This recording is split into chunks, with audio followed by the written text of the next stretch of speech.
Yes, I'm early. We're live. It is Serbia versus England. I'm early because I'm ready. I thought I'm not waiting around. I'm sat here. I'm ready. Here we go. England's Euro 2024 campaign is set to kick off in about 30 minutes' time in Germany. How are we all feeling? Yes. Oh my goodness me. I always get the butterflies whenever your country, kicks off their international tournament campaign. We've seen a couple of games now. We've seen, obviously, the host kick off against Scotland. We've seen the Netherlands earlier today, which I covered. I did a match view for that one. We just saw Denmark draw against Slovenia. Christian Eriksen, what a story, by the way, with Christian Eriksen. 1,100 days to the day where he collapsed in Denmark at the last European Championship, suffered cardiac arrest. Not only does he start, does he play, but he scores the opening goal of Denmark's campaign. Absolutely terrific story. And the first draw of a tournament, too, as well, with a 1-1 draw against Slovenia, which I think actually Slovenia did deserve actually coming through at the end. So that's quite interesting. For that one. But as I mentioned, all the other sort of big teams that have played thus far, your sort of Spain's, your Germany's, Italy's, have all come through unscathed. Netherlands earlier on today. And the question is, are England going to be the team that people go, what happened with there? What happened with that one, England? I hope not. I certainly hope not. So be sure to smash a like on the like button. Be sure to subscribe, bottom right-hand corner. This is the Match View Live for the European Championships. A reminder, if you're worried or concerned about Manchester United content going anywhere, it's not going anywhere at all. We're going to be live tomorrow morning, as per usual. Flex and myself for the transfer view, discussing the latest developing and breaking Manchester United transfer news stories. And then, of course, we'll be live later on in the evening for the full view. I'm going to be live tomorrow to cover France versus Austria. I'm really excited, actually, about that game. I'm really looking forward to it. So that's going to be a lot of fun tomorrow evening. So there's so much going on at United View at the moment. So, yes, if you haven't already, be sure to subscribe. Bottom right-hand corner, you know what to do. As I mentioned, kickoff for England is about 30 minutes away. Usually I would go live 15 minutes beforehand, but I was just like, I'm ready. I'm ready. I'm ready. I'm sat here. I'm fired up. I'm also curious just to see, and this will be quite good actually to discuss whilst I'm live. Erik ten Hag, of course, he's a pundit this evening for Dutch television. He's a pundit for Dutch television this evening, and it's just going to be interesting to see if there are any comments from him. I can see one just in the last few minutes. Via the European lad, who has said, and I suppose this is quite a bombshell quote from Erik ten Hag, saying, Manchester United have told me they spoke with Thomas Tuchel, but they eventually came to the conclusion that they already have the best manager, which is quite interesting, isn't it? Saying that, no, I knew. And that, I suppose, all of those reports, that's just actually, there's loads of, let me get into all of these here. So Erik ten Hag, as I mentioned, was the pundit for the game against England-Serbia. He was asked about the Netherlands. He said, the Netherlands, we played excellent. The first game is always very difficult. I watched the first game in 1988 in the stadium, and we lost that game, but today was a very deserved victory. He also said, Manchester United disturbed my holiday. They suddenly stood at my doorstep. I mean, but I would hope maybe that might be, somewhat sarcastic. He said, Manchester United have told me they already spoke with Tuchel, but they eventually came to the conclusion that they already have the best manager. Manchester and I still have to find an agreement for the new contract. This isn't easily done. We are still going to have to talk about this. He says, someone asked him, did they call you about keeping the job? And he said, they flew to me in Ibiza, which had been the reports. I mean, again, we will discuss this a lot more in depth tomorrow morning, Flex and myself. But this is always the fascinating thing I tend to find with Erik ten Hag, and you do notice this quite a bit. And this is why I think I've covered, my goodness me, near enough every press conference he's done at Manchester United as the Manchester United manager. And the difference in tone, language, and words that he uses when he's talking to Dutch media in his native tongue versus English is considerably different. When you hear him talk to the English press in a press conference in English, you can say, it's quite, nondescript, quite flat. when he talks to the Dutch media and he's much more comfortable, he will say things that maybe he wouldn't say in a usual press conference. So what's my takeaway from that? I mean, the part when he's saying, oh, Manchester United disturbed my holiday, they suddenly stood at my doorstep, I would probably suggest that would be in somewhat sarcastic, one would think, perhaps, maybe. The part where he says, Manchester United told me they spoke to Tuchel, but they eventually came to the conclusion they already have the best manager. It's kind of, I suppose, it's a bit of both, isn't it? It's a bit of a, what's the right way to say it? It's kind of patting himself on the back a little bit, isn't he? Going, well, they spoke to all these guys and they still had the best manager in. So kind of says how good I am a little bit too. The discussion about that process, and I mentioned this in the Trinity on Friday, and I don't know how you guys think about it, but it's almost like dwelling in the past a little bit now. I'm kind of a bit over it. I just want to move on. I just want to move on into next season. I just want to move on into the transfer window. I just want to see what targets we're going to go after. He's saying, I think the altered structure that he's going to be staying in and changes to his sort of remit, I think are a massive positive. Because I was thinking about this too earlier today. I mean, some people are still quite critical with some of the things that I said about Erik ten Hag this season, which I do stand by the majority of them. I do. I think, tactically, he made mistakes this season. I think certain decisions he made in games and recruitment and all that kind of stuff. Sometimes initially how he handled the media, I think he got a lot better at that as the season went on. Some of those things I still stand by. But I never at one point thought Erik ten Hag is a bad coach. I've never said that because I don't believe that. I think Erik ten Hag is a very good coach. And people can say, oh, that's just sitting on the fence. You're sitting on the fence, Owen. Look at the way I talk about Gareth Southgate, yeah. If I believe a guy isn't good enough to be in their job, or I believe that a guy isn't very good, I've got no problem saying it, if that's my opinion. With Erik ten Hag, some of the criticisms I had of him last season were just, again, on things that I did feel like he could improve, or if he didn't improve, he would end up losing his job. Now, towards the end of the season, he did end up tweaking things and changing things, and of course, got the results needed, and that kept him his job. And I'm glad that is the case. I am. And I think that changes to the structure, changes to his remit, I think are greatly going to improve and help Manchester United.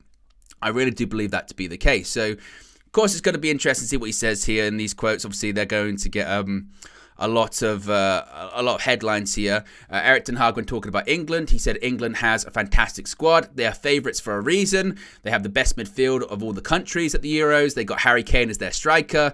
On the wings, they have an incredible amount of quality. Got to get in there, Harry Kane.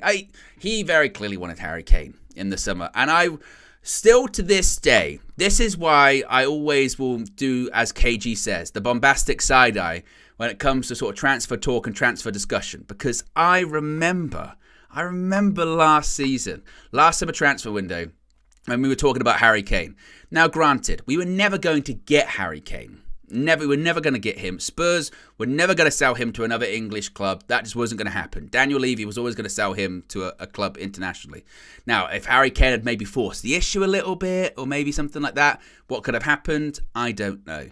But I remember this time last year, when even you would bring up Harry Kane, and some of the discussion or some of the pushback you would receive was there was no salon value. He wasn't good because he's never won anything. And I'm like, what? What? I mean, this is the guy who's the Golden Boot winner across Europe this season. I truly believe he's the best number 9 in the world. If he's not, he's in the top 2 or 3. He is that good. That is not English bias. That is not British bias. That he is just a phenomenon. He is a top striker. And we were talking about salon value for him if we got him, or he's too old, or what have you. No, he is very, very, very good. And Erik ten Hag clearly wanted him. But I still, to this day, that baffles me. That narrative about Harry Kane. Wow, what's the salon value going to be? Who gives a shit about the salon value of him? Of Harry Kane? You kidding me? Yeah, that is still completely wild to me. But I do understand the point of view of, but we were never going to get Harry Kane. But then I also understand the point of view when people say, but if you'd have forced the issue a little bit, if you'd have put a bid in, if you'd maybe had some informal chats with Harry Kane, could something have happened? Perhaps. Perhaps. That's entirely possible. Erik ten Hag also has spoken about Luke Shaw, saying Luke Shaw will start playing once England get out of the group stages. So maybe a bit of inside information. When it does come to Luke Shaw, he is on the bench for England this evening.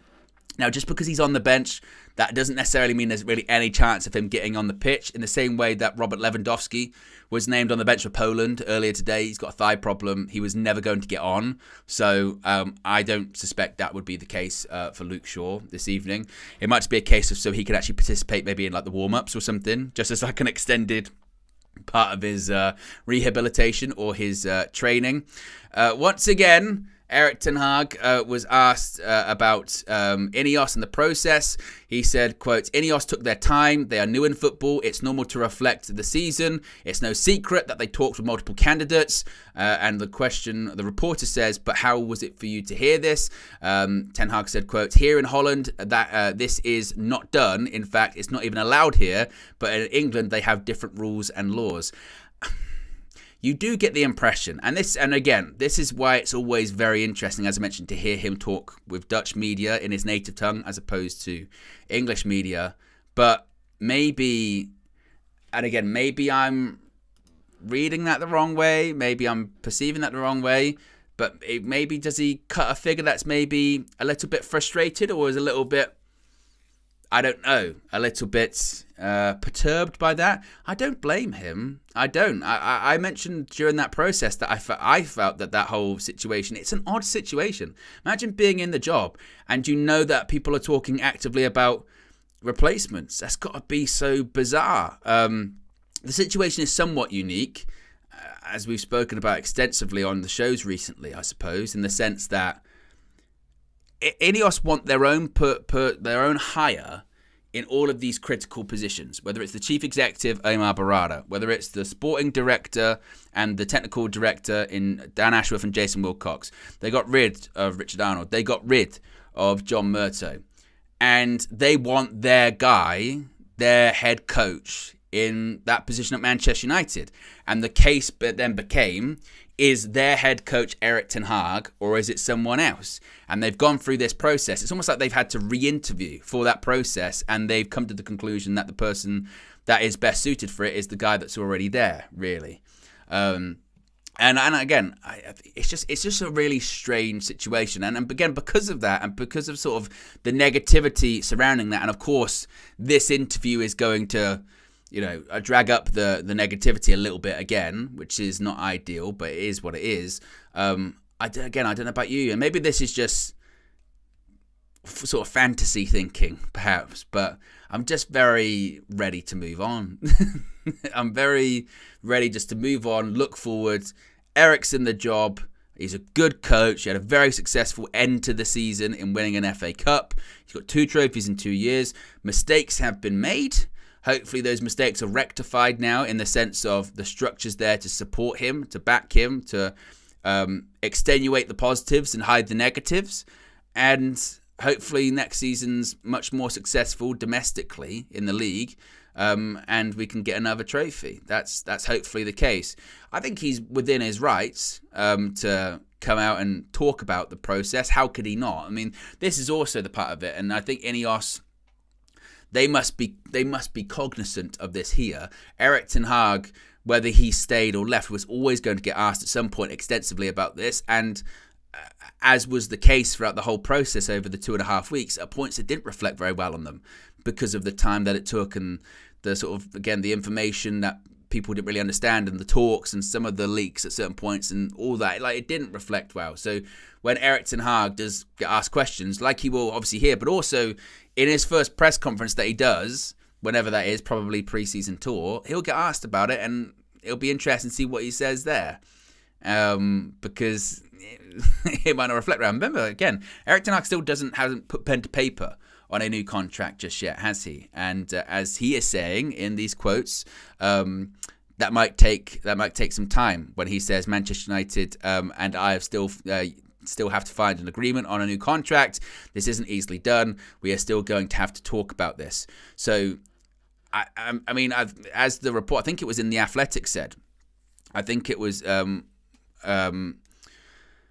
as the Athletic said, I think some other outlets have said the same thing, is that there is the talks that they had in Ibiza were actually very positive because they were very open, they were very honest, they were very direct, and it was actually both sides admitting that they maybe could have handled things a bit better, which I think is really important. And there's going to have to be compromises on both sides to get to an agreement, i.e., from Erik ten Hag's side, look, the structure's changed, so you're going to have to cede a little bit of control here. You're going to have to sort of do what we kind of are looking for our head coach to do. From Erik ten Hag's point of view, there are going to be certain things that he's going to say to Ineos that he feels that he has earned over his 2 years at United, and said, well, I would actually prefer if I had this and I had this. That's just part of the negotiation process anyway. That was the same when he came in through the door at Manchester United. When he's getting approached by Manchester United to become the manager, he's having talks about what he wants and about what he wants and about what Manchester United wants. So that's really nothing new. That's why, like I said before, I think the best way almost to look at this is that he is re-interviewed for his job, really, or for what this new job is. And because it's a new position, there might be things that were different to his old position, if that makes sense. And it's a bit of a strange process, but I would also air the caution, as I mentioned previously, that a lot of the time the quotes that you get out of a Dutch interview compared to when he does an English interview are totally different. I mean,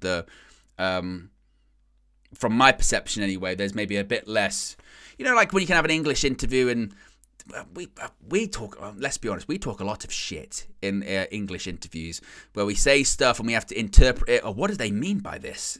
What do they mean? Or what does that mean? Oh, does this mean this? And I do get the impression when the sort of Dutch interviews, and particularly when Erik ten Hag does interviews in Dutch, they're much more direct. Much more, this is my question. The question's very blunt. The question's very direct. The answer's very blunt, very direct. Whereas of England, it's like talking around the issues. You know what I mean? Trying to ask the question with this thought process. Let's see if we can get this answer by asking this question, kind of thing. And then you get the answer that you don't really get. And you go, what do they mean? What do they mean by this? What are they saying? I'm not sure. Maybe we're going to have to figure this one out. Maybe let's do a thematic analysis on what he really means when he said this word, Whereas I don't think that's kind of the case maybe in other interviews. But that's the English media. The English media is just full of nonsense, really, isn't it? So there you go. But as I mentioned, when it comes to all of this, this will definitely be covered tomorrow morning in the transfer view. Erik ten Hag has also said Grealish and Rashford were both lacking this season, and when you are lacking, you risk not getting picked for your country. Actually, what sounds have I got here on this? I've got way too many. Oh, there you go. Ooh.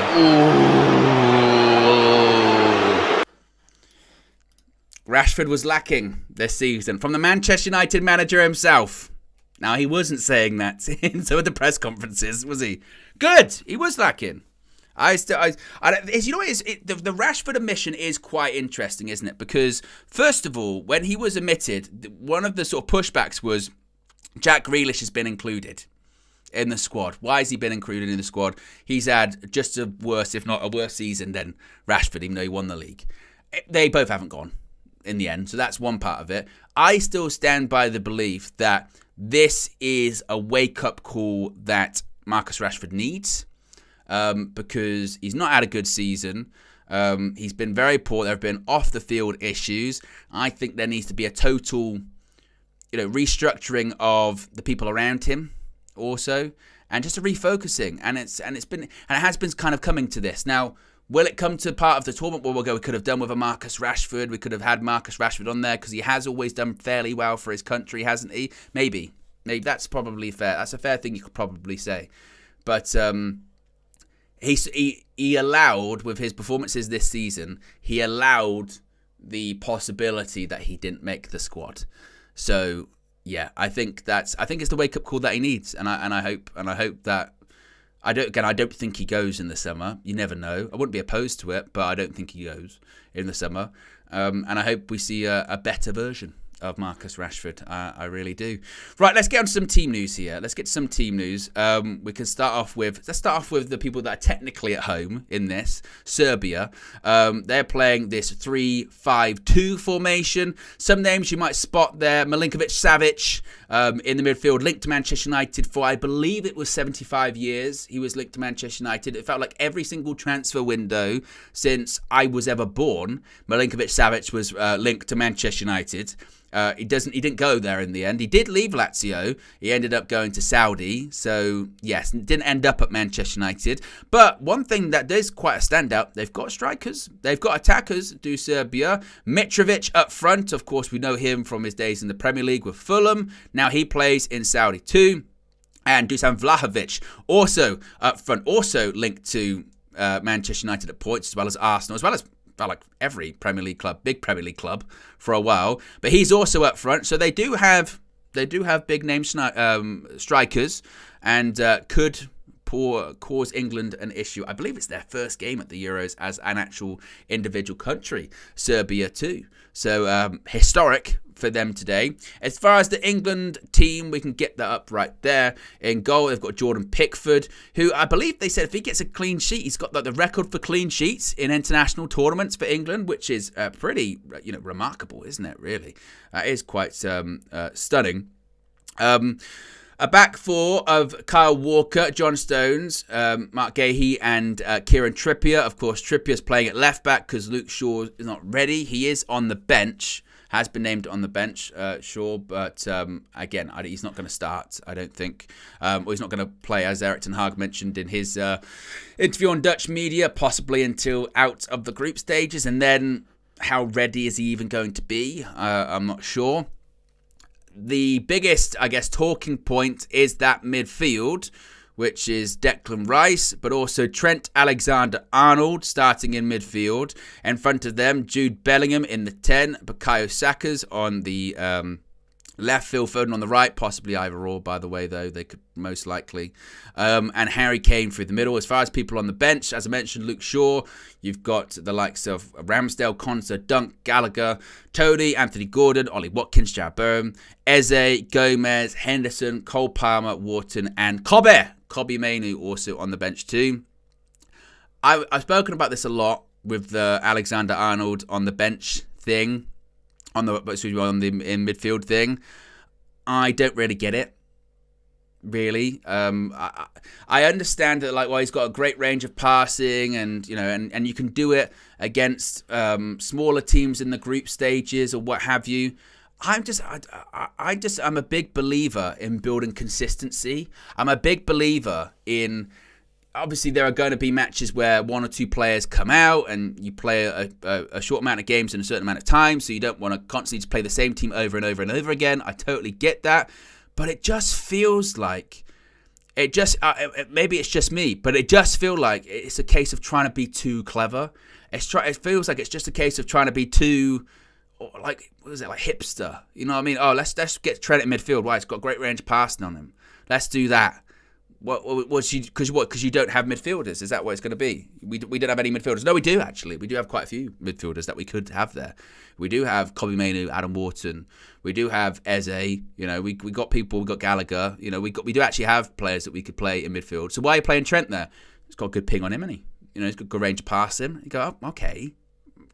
Is this the right move? And it's not even necessarily the case of, it's not going to work against Serbia, because you would say it probably will, but why are we doing something that we know as the tournament goes on we're most likely going to abandon it? We're going to abandon that later on when we play better teams. So why are we building on it now?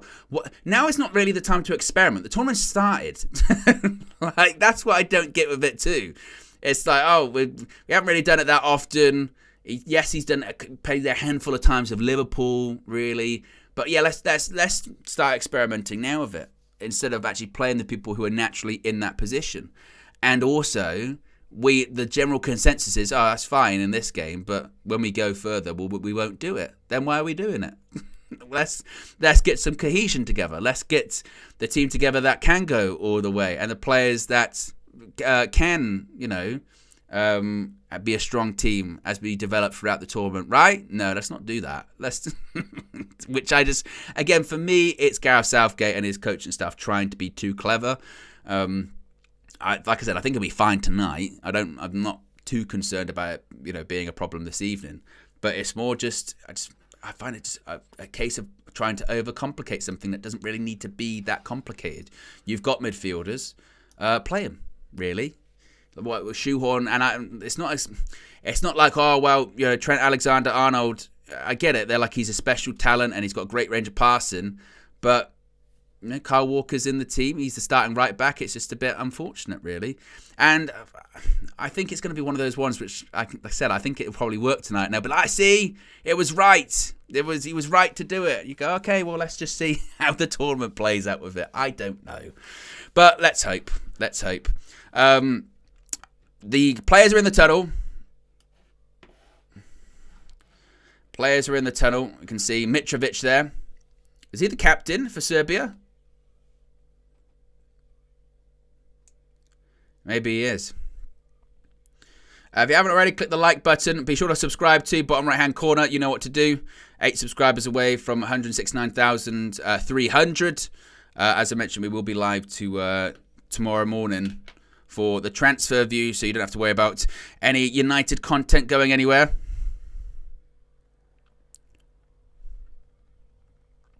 They're in Gelsenkirchen, home of Schalke.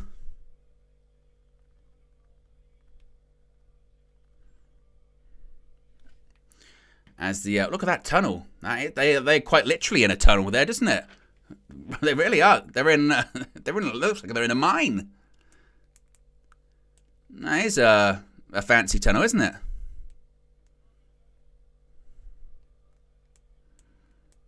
Ah, well, because it's a mining town. Gelsenkirchen is a mining town. Well, that would make sense.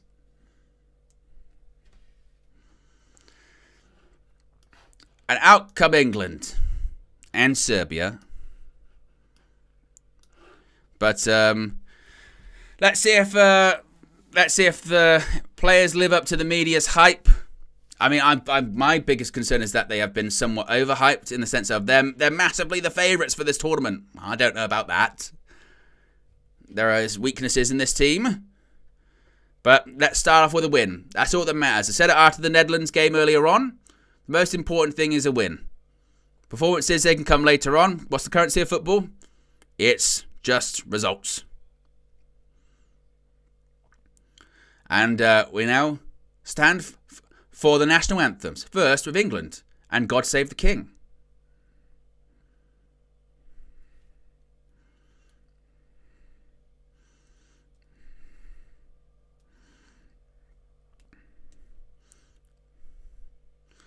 Look at that, belting it out. I mean, if you thought I was going to sing, then you're probably mistaken.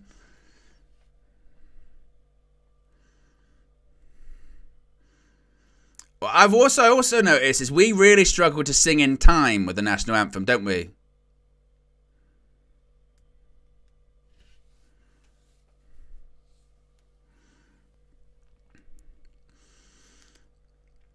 Atmosphere's good inside the stadium.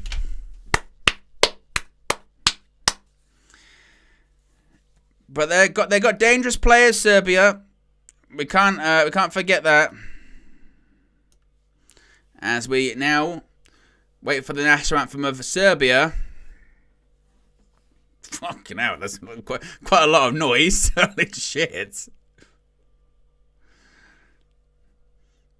Hostile, to say the least. You can't even hear the music.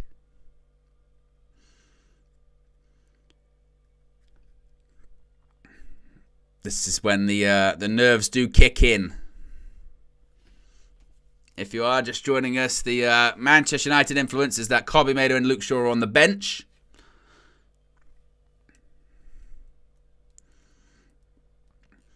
And Alexander Mitrovic, their captain this evening.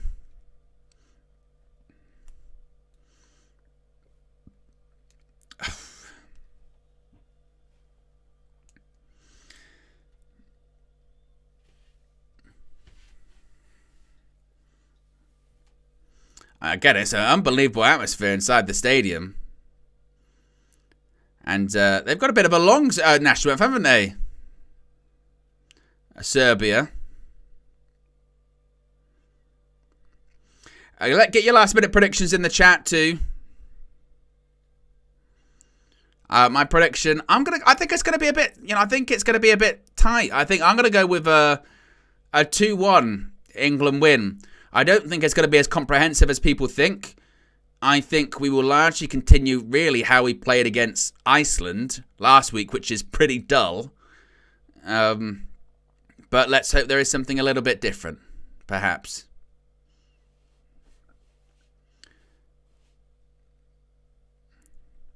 Aaron Walker says 2-1 England. Eric Ten Hag, busy man, says 2-2. De Gea United fan first says 1-1. Simon says big up everyone, 2-1. I agree. My style advisor says 1-1. No confidence in that defence. And goal. And Gareth Southgate. V says 2-2. So there is a little bit of I won't say trepidation, but there is a little bit of like. Show says Trippier starting ahead of Gomez at left back when Trippier firstly has been shocking this season and secondly hasn't played left back at all. Gomez played left back all season and played well. Another Southgate special. Chris says I've had a punt on 3-1. King in the Indy says 3-1 England. Yeah, like I said, one of my bugbears with Gareth Southgate is I do think he tries to be too clever. It's like when the last Euros, the first game was against Czech Republic, wasn't it? When he played, was it 3 right backs that day? And that was just for the sake of, again, I think, trying to be quite hipster. I was like, okay, why are we playing 3 right backs? And Trent wasn't even in the squad that time. Fat Thor says, score draw, big up folks.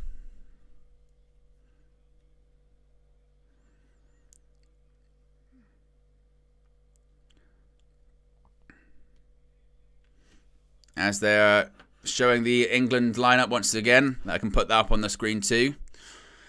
It's Jordan Pickford in goal. Walker, Stones, Gahey and Trippier. Midfield of Alexander-Arnold and Declan Rice. Phil Foden, Jude Bellingham, Bukayo Saka and Harry Kane up front.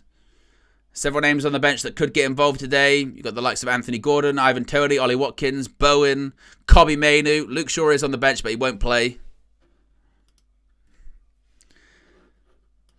A lot of pressure on Jude. Of course, fantastic season for Real Madrid. You know what I don't like, by the way? It's the same thing as like Kobbie Mainoo.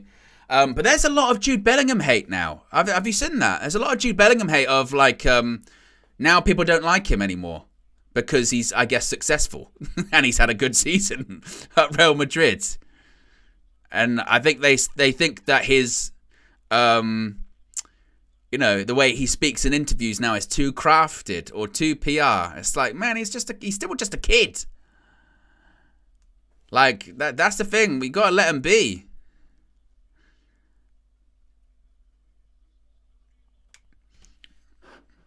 Eight, 7, 6, 5, 4, 3, 2, 1. And we're off. England's Euro 2024 campaign is underway. Let's go. And that's the ball punted forward. Look at that atmosphere inside the stadium there. Well, John Stones made a bit of a pig's ear out of that. Here's Vlahovic. Win it back. There you go. Declan Rice to Trippier and back to Gahey. I just need to do the Onana special. Settle. Here is Jude Bellingham to Declan Rice. Trent Alexander-Arnold in that midfield position. Declan Rice dropping really deep. Actually, between the... very deep. Deeper than I think Trent's probably going to be. Here's Jude Bellingham. Gives it to Declan Rice. He had a very good season with Arsenal. Bukayo Saka. See if he can get it into the box. Gives it back to Kyle Walker. John Stones. Is Trent Alexander-Arnold. I mean, it's one of those ones, isn't it, where... And I can understand where the pressure and expectation comes from, in the sense of, if this was another country, let's say it was Spain, and they got like young players in that had like Player of the Year, World Cup winners, record goal scorer in... Golden Boot winner in Europe, you'd be looking at them as if to say, oh, they should be... They're a threat. They are. But it's because it's England. We go, no, we're not. And because we know who our coach is. We go, I don't know about that. Trippier, it's a rubbish pass. But already, England have got Serbia completely camped in their own half. And again, remember that Serbia are going to be playing with a back five. So this is going to be about beating the low block. There's Trent once more in midfield. Rice.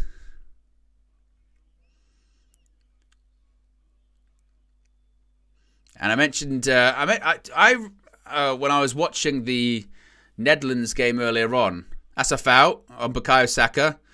I mentioned earlier on the game between Netherlands and Poland, and maybe at points it lacked in quality, but it had a really good tempo to it. It had a really good tempo and had a really good atmosphere. And the atmosphere is great inside that stadium, because obviously the travelling England support is always fantastic. But the tempo in Gareth Southgate England games can honestly bore me to tears. It really can. But we've got a free kick. Trent standing over it. One of the reasons also, I suppose, he's going to be in the team. Set pieces. Whips the ball in. Headed away. Goes all the way out to Trippier. Declan Rice. There's Walker. Rio Ferdinand described him as a cheat code, which I think is quite appropriate. I mean, with his recovery pace, it's just ridiculous. I mean, Serbia barely touched the ball thus far, haven't they? But as we saw against Iceland, possession didn't really count for all that if you're not going to create chances. So we do need to create.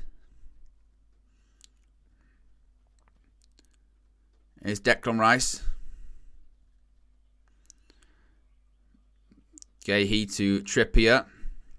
And of course, the problem is when you have Trippier at left back, you just lose that sort of natural left-footedness of your left full back. So he's constantly going to be cutting inside.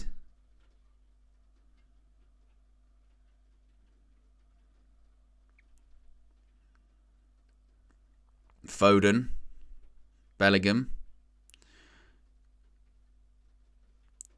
Stones gets it out to Alexander-Arnold, who's, for being in midfield, he's getting out wide right quite a lot. It's almost going into his natural right-back position. Bellingham, better space. Good pass to Foden, nearly pirouetted. I mean, one you would expect with him, usually that ball just sticks to his feet, does a little pirouette, you would think you'd get a shot on target. The ball over the top by Kyle Walker. Trippier heads it back. Foden takes a shot. Drags it wide. Was that offside? I think they're giving it offside. He hit it into the ground and, yeah, I think offside, yes. Dragan Stojkovic. I mean, what a name that is. Dragon. Isn't that like in Step Brothers? What's your name? Stojkovic, but you have to call me Dragon. Oh, okay. But it's a free kick to Serbia. 6 minutes, we're into the 6th minute. Serbia have had a whopping 3% possession. 3. Don't think that's going to last the whole game.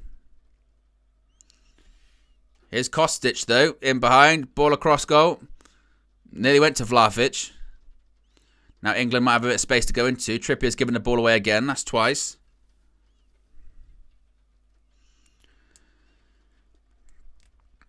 As Fat Thor says in the chat there, happy Eid and happy Father's Day to everyone too. Indeed. Hope you're all enjoying your celebrations, whichever you are celebrating. Chris says, does that mean Southgate is Nighthawk? No, definitely not. But maybe that's how they shook hands at the beginning of the game. You have to call me Dragon. You have to call me Gareth. Oh, that's a bit shit. Foden gives it back to Kieran Trippier, who passes it all the way across to Kyle Walker on the right-hand side.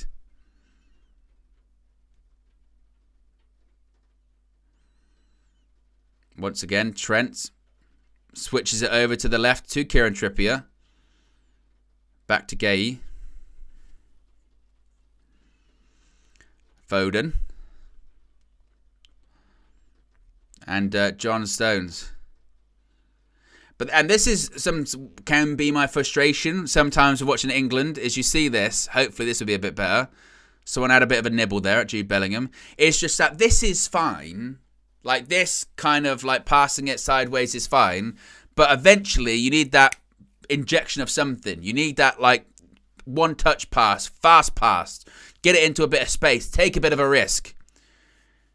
Because you can have that side-to-side passing, but if you don't create anything, it's just pretty redundant.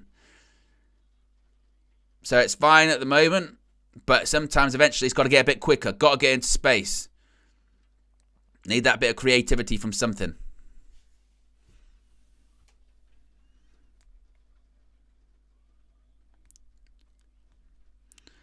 And Walker goes all the way back to Jordan Pickford.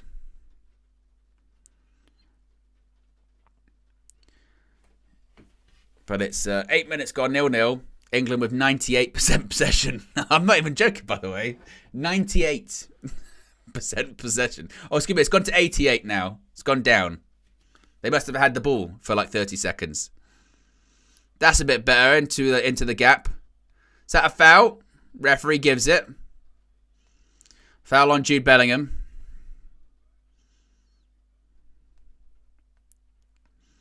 They tried to take it quickly, or they have now. Rice tries the forward ball to Bukayo Saka. Didn't work out. But they've just given it straight back to Declan Rice. Did he manage to keep that in? Don't think he did.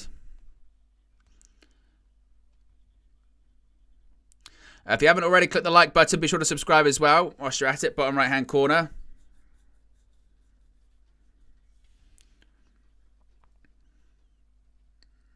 But, I mean, look, 10 minutes in, whilst they've had next to nothing of the ball, Serbia, they'll be very happy.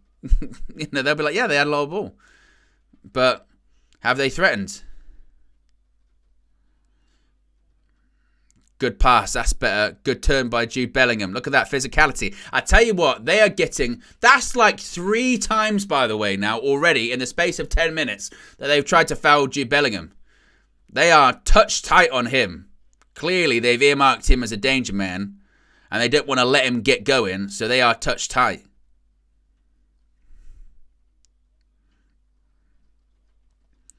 So Kieran Trippier is going to take this one. Harry Kane. To be honest, I forgot he was playing for a second there. Has he touched the ball?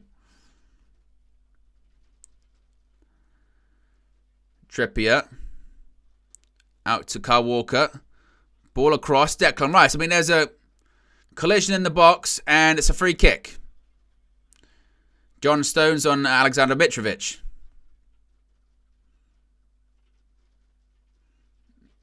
Why is John Stones getting involved in that? There's no need. The ball's going over your head. Miles over your head.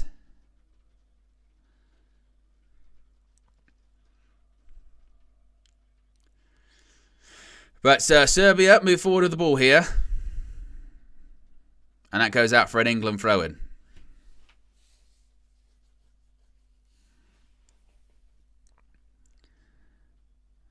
So John Stones gives it to Declan Rice.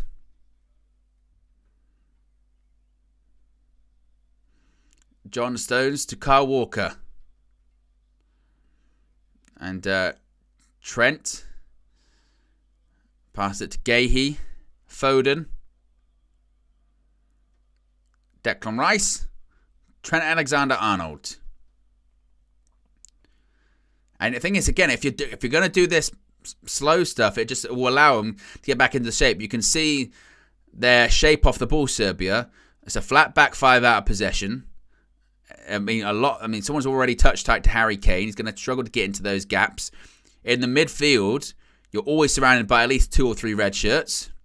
That's an England throw-in. Trippier plays it off the Serbian player.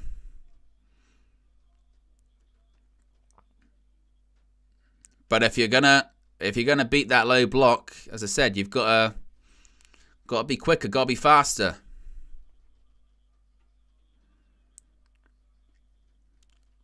Stones gives it to Declan Rice, and even there, it was a good pass. He was surrounded by red shirts once again. Back to John Stones. Jude Bellingham is coming a bit deeper already to try and get involved. Walker on the right-hand side. Good reverse pass in.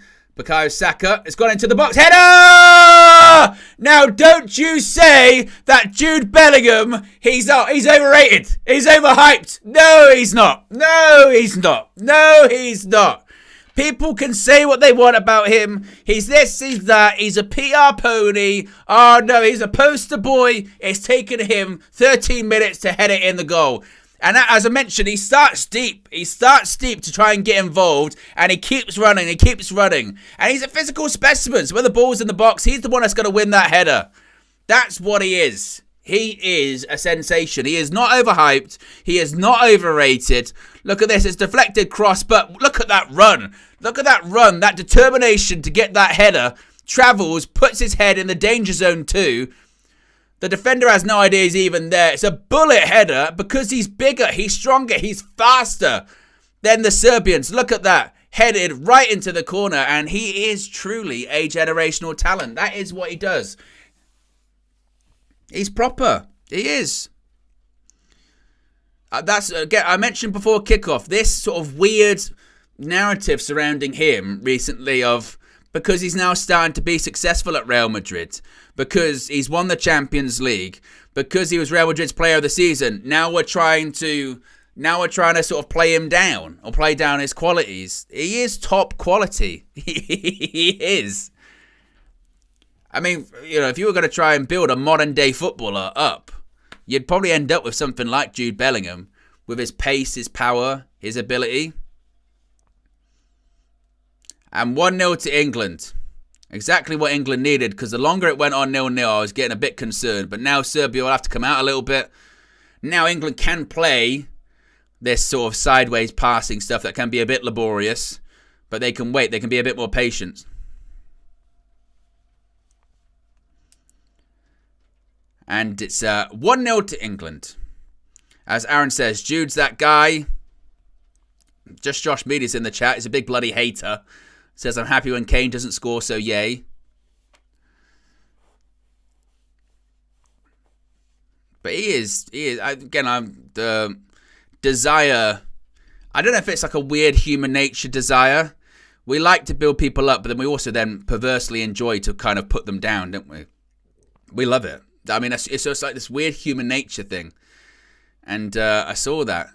Of him when he does interviews and he talks. I mean, the way he talks in interviews is so, you know, impressive for someone his age and his experience, and people criticize him for that, which I never understand. Look at him talking so well, only like 20. He should be ashamed. Sorry. He's been in Spain for a year. He's doing interviews in Spanish too. He's incredibly impressive. On the pitch, off the pitch, you name it. And he's the real deal. There's a reason why we missed out on him infamously, but there's a reason why every single club in Europe wanted him. And there's a reason why he's ended up at Real Madrid, who are, you know, the best team in the world. And I think they're going to be for quite some time with the players they've got now. Top player. Stones gives it to Gahey. And that's the start that England were looking for. It's that Southgate ball. Look at it. 90% possession. One shot, one on target, 1-0.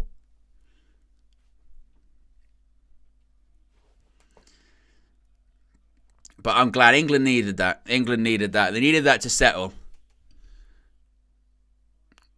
Because like I said, there's just, with that style of play, the longer that it goes on, you start then to get a bit disillusioned. So needed the early goal, needed to settle, and now let's get another one. Let's get another one. Let's send a message. Let's send a message and get confidence going. Declan Rice. Foden tries to flick, doesn't pay off. And they always say, don't they, and I suppose it's a really good point. I saw this, I think it was on BBC, or ITV, one of them. They did an interview with a couple of the England players. And how many times is that already? That's like the third or fourth time. I think the fourth foul that Serbia have done in this game, I think they've all been on Bellingham. They can't get close to him. But they say that about, as mentioned, about sort of young players, their first like proper tournament or the first time they're really starting games in tournaments, they're almost sometimes they can be a bit better because they don't have the expectation or pressure that they will have later on. I don't know how true that is. But the argument was made with the likes of Wayne Rooney, with Gary Lineker, with Michael Owen. Their sort of first tournaments, first proper tournaments, is where they played their best stuff. Because they're raw, because they don't care.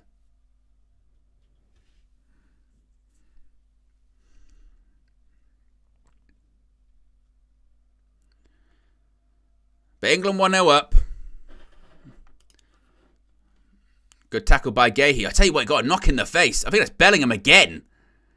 And Harry Kane's down too.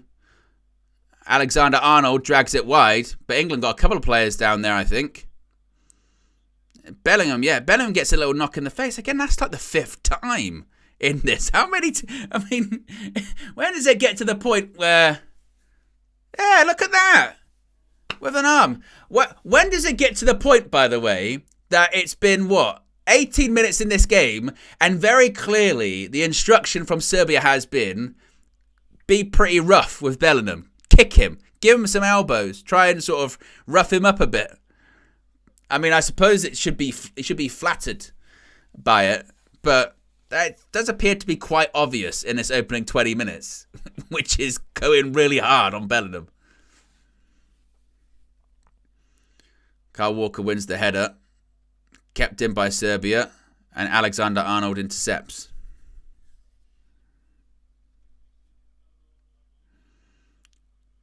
Pickford to Gahey, plays it to John Stones. That was a bit short.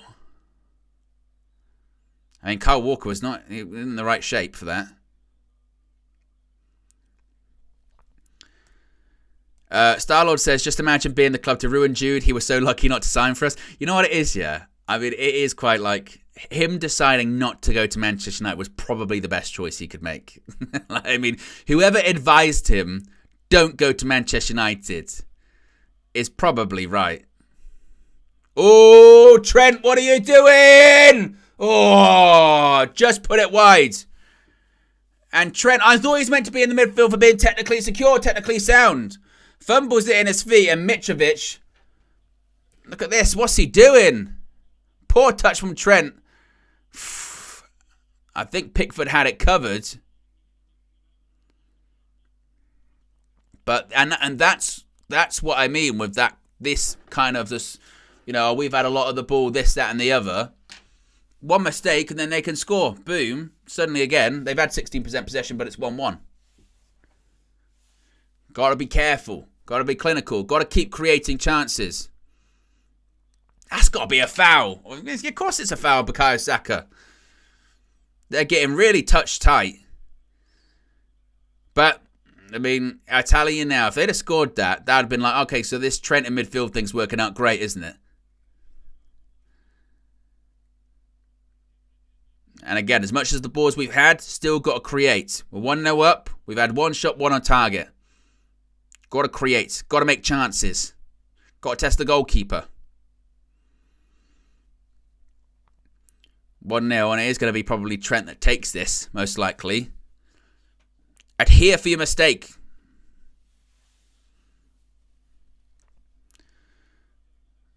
Here's Trent, ball into the box. Oh, I tell you what, Declan Rice. It goes to him, and I don't think he realises the ball's going to come to him. He starts going like this with his shoulder. Oh, he's got to do better. He doesn't even realise it's coming to him. he sort of turns his back to it. It's like he doesn't expect it. I think because the defender misses it. He doesn't expect it to go in. Merely let me just, burp and vomit immediately. But when in the 22nd minute, it's 1-0 England. And it's that man, Jude Bellingham. Who else?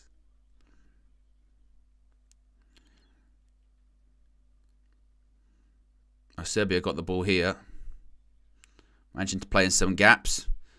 Vlahovic tried to find the player, intercepted by Walker. He'll go back to Jordan Pickford, who hoofs it up the pitch. Bellingham, was he trying to win that? No. And Serbia got it back here. It'll be interesting to see again, out of possession, what this looks like for England. Because just sort of watch it, I can't really tell. Oh no, this dangerous position. Declan Rice, Vlahovic, edge of the box, blocked by Gehi. That was concerning there because Trent had pushed really far forward, and with Rice getting caught out, there was nobody down there. Foden passes it behind Bukayo Saka. Got Bellingham pressing him. Like a rash all over him. Does really well. Good defending. Yeah, look at him. He shoved him. He chested him. Nah, piss off, man. Get out of it. No, he's right. The thing is, he's right to. Don't start giving it the whole, how dare could he do that? It's bullshit because the reason he's doing that is because they've kicked him 5 ways to Sunday for the last 23 minutes. So, of course, he can give a bit of chest bump back. Suddenly, he gives a bit back, and then it's like, that's out of order. I said, what's out of order is they kicked him for 5 minutes. Well, for 25 minutes, excuse me. Good. I suppose the only thing you want to be wary of is they're trying to provoke a reaction.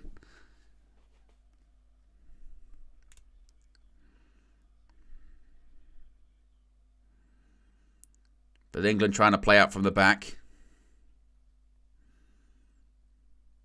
Pickford's going to go long again.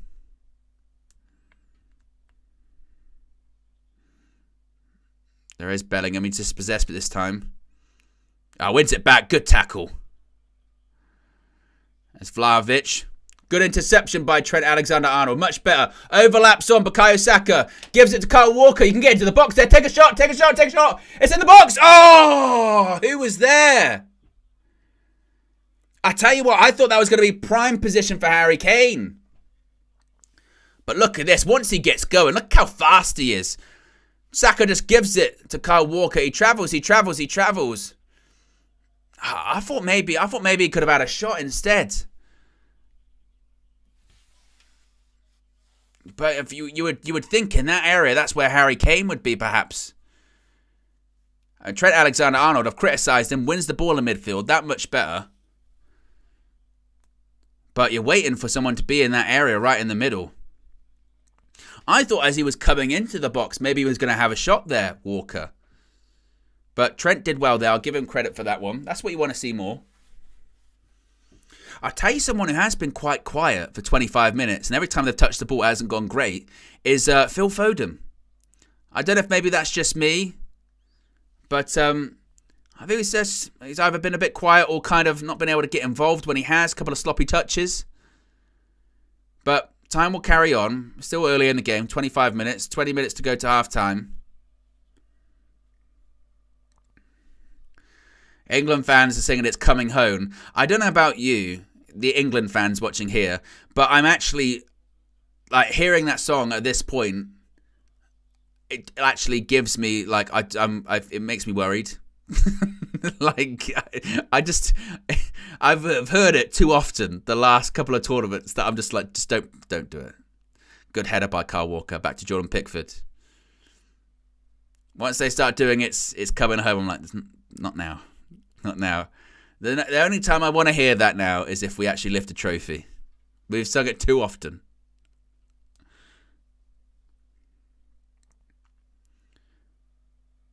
Stones back to Pickford. Pickford long ball. Is that going to be a foul? Oh, Harry Kane with a foul.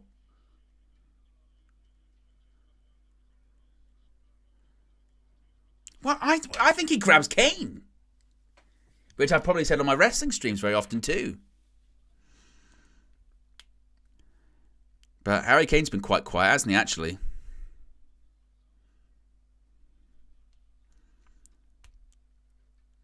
But I think England may be trying to get Serbia to just come out a little bit here. Stretch the game a little bit more.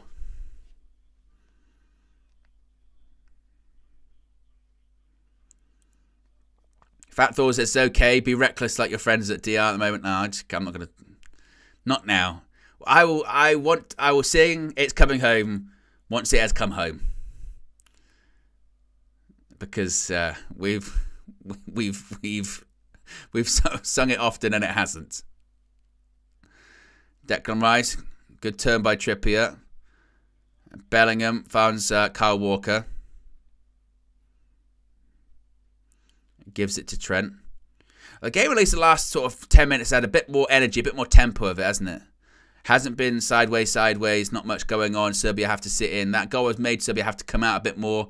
There is a bit of a feistiness, isn't there, to it, too? We've had a couple of scraps, a couple of bits of aggression.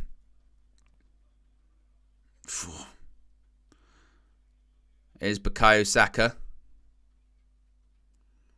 Gives it to Trent over the top. That's a good pass. Good pass. Bukayo Saka cuts back in. He's still there. Bellingham, edge of the box. Trent, oh, good feet. Ref gives a foul. I wasn't sure if there was a touch there, by the way. I thought it was really good feet by Trent. I wasn't sure if there was contact. Let's have a look. There isn't. I'm not sure if there was. He avoids it. There's not really anything. But he avoids the foul, but he gets given a free kick. That was my initial reaction straight away. But it was good feet by Alexander-Arnold. And it's a good position here. The question is, who's going to take it?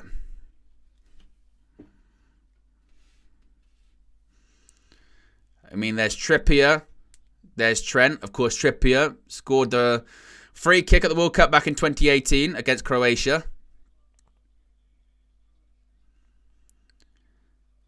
And let's see. We got Foden standing over it. You got Trent. You got Trippier standing over it. Trips. If you haven't already, click the like button. Be sure to subscribe too. Bottom right hand corner. There'll be lots more Euro 2024 match views in the future. So who's going to take? I mean, it kind of looks like Trent.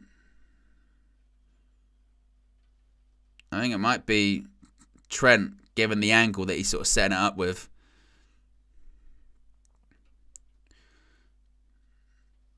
I mean, the ref's sort of saying, take it. He's taking his time. It's going to be Alexander-Arnold, the way it's sort of set up. Alexander-Arnold, straight into the wall. Very flat. He was looking for the sweet spot, barely got off the ground.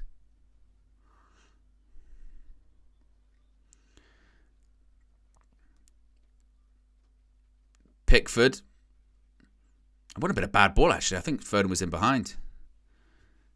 Bellingham. Good pass. Out to Kyle Walker. Good reset.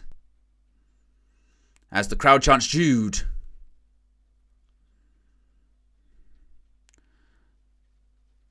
It's Kyle Walker.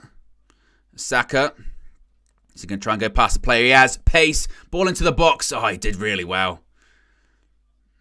Look at that. He had really quick feet. Put it into a dangerous area in the box too. Good turn. Look at that, Jude Bellingham. What a turn. What's his pass like? He's looking for Saka. Whether that's going to be possible. He was asking a lot of him. Declan Rice.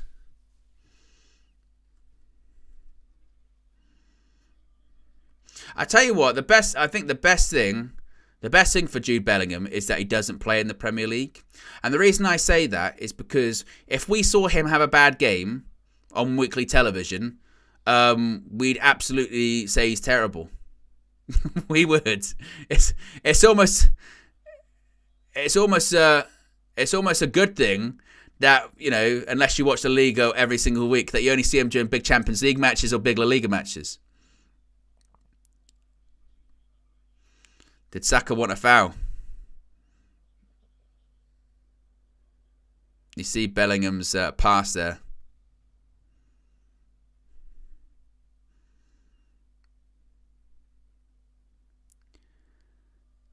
It's 32nd minute. 1-0 England. A Jude Bellingham goal after 13 minutes.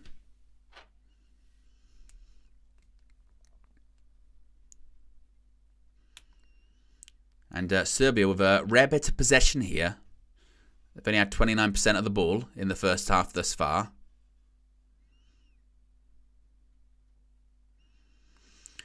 I'll tell you who has looked quite reassured thus far. Hasn't had a huge amount to do, but I think Gahey's done well at centre-back with John Stones again. Nothing really huge to do. He's made a couple of interceptions, some good passes.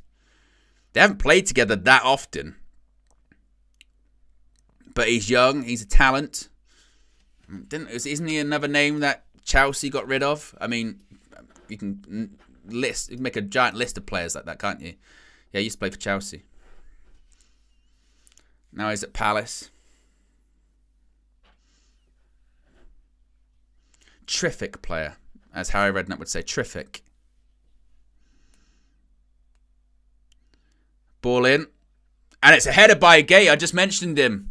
Does really well. It's a difficult header too. That's better by... Oh, it's not good better by Foden. Tried to find Harry Kane.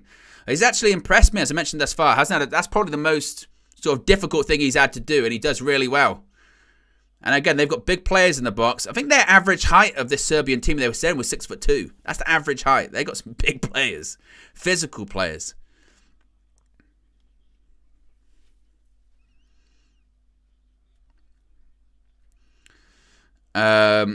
Mashage says Kane is MIA. He's barely touched the ball, hasn't he, Harry Kane? There was a bit of concern before the Euros. He had a bit of a back injury. And I'm not making a joke saying because he carried Bayern Munich this season or anything like that. I mean, legitimately, he had a back injury.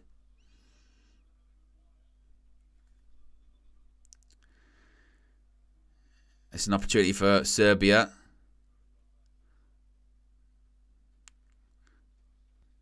Ball in. Swept away by Jude Bellingham. Goes out for a Serbia throw-in. As we've got about 12 minutes left of the half, plus stoppage time. Oh, did anyone see the video of Ronald Koeman picking his nose and eating it earlier on? That was disgusting. Joachim Löw's crown's been taken. There was a period of time where Joachim Löw at all of these international tournaments was doing disgusting stuff on the touchline, whether it was like smelling his armpits or whatever. And Ronald Koeman beat him earlier on. Picked his nose and he ate it. Because it was I guess the Netherlands, he was that focused in it. The weird thing is, he picked his nose and he literally would like, it was like he didn't know what to do. He went, ugh, and then just ate it. It's like, well, the alternative was maybe just wipe your finger. You know what I mean? Do something else, then eat it, Ronald. Here's Declan Rice. Intercept.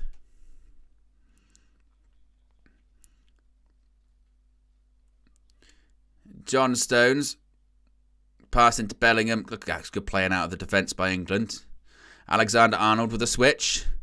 To nobody. And goes out for a Serbia throw-in.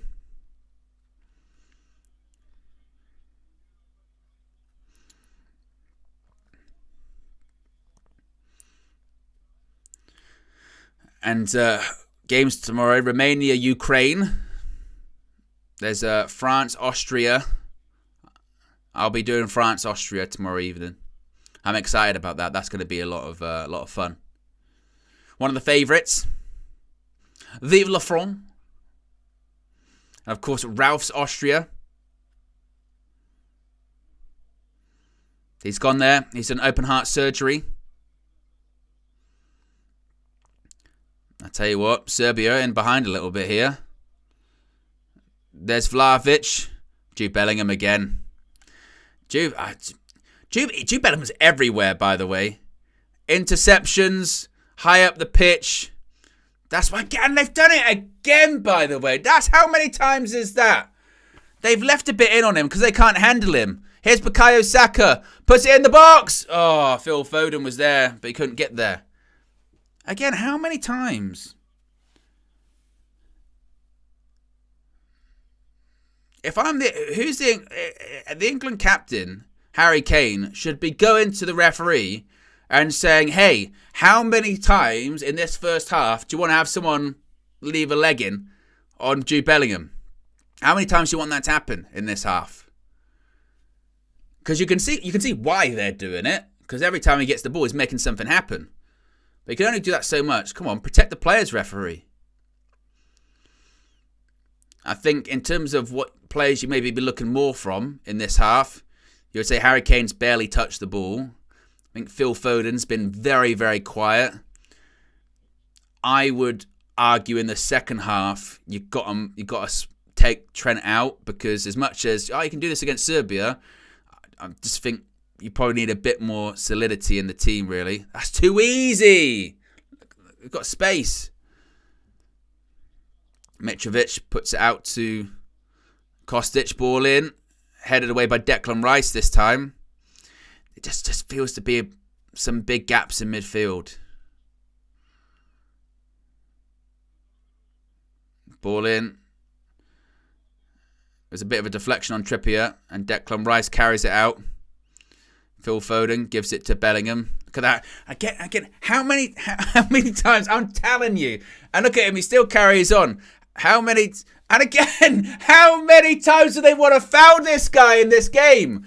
This is ridiculous. That's twice in the space of about 30 seconds. In the space of the last 90, I think they fouled him 3 times. It's ridiculous. Oh, my words. How many times do they want to kick Jude Bellingham in this first half? Ugh. He could have been killed. He could have. But where's the card then? Where's the card? There it is.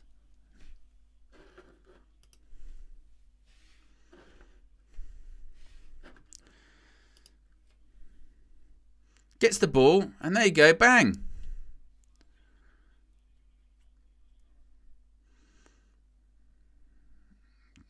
Bellingham gets there first.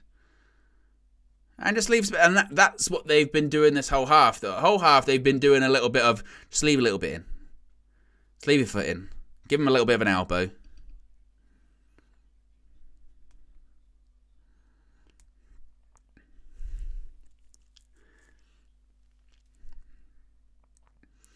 Here's Bellingham once more. Foden gives it to Trippier. Bellingham.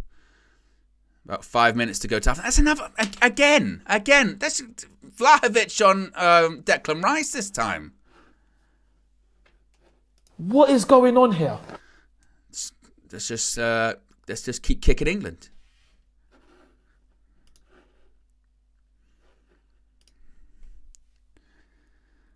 Phil Foden.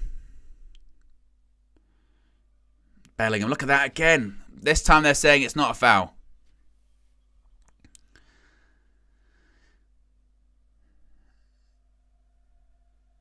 Harry Kane putting some pressure on the keeper. Maybe it's most he's done.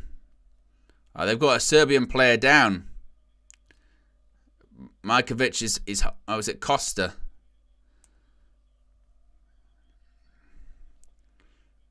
So Kostic is down. Okay, he's holding maybe his calf or something.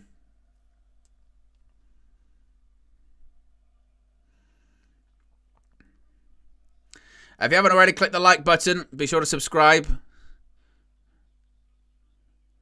Just seeing the goal there. Jude Bellingham, man. Something else. He's been a standout player, and it's not just because of the goal. He's been absolutely everywhere. Anything positive has come through Jude Bellingham. They can't get close to him, so all they can do is kick him. It's not to say that everything's worked for England in this half, because I don't think it has. I'm not really sure if the Trent experiment has worked. I think that Phil Foden looks like he's struggling to get involved off the left-hand side. Harry Kane hasn't really touched the ball at all. You would probably, the other thing you would actually say with England, wasn't it, is that in terms of the amount of chances created. Maybe we could create a little bit more. But you've got Trippier, a right-footed left-back, so he's constantly cutting inside. And then you've got Phil Foden, who are kind of shoehorning into the team off the left-hand side anyway. So we're very lopsided. Everything's got to come down the right or through the middle. Whereas if it's from the left, there's nothing really there.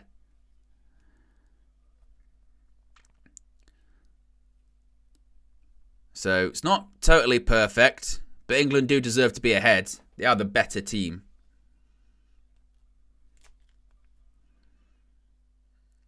As it looks like Serbia are going to make a sub.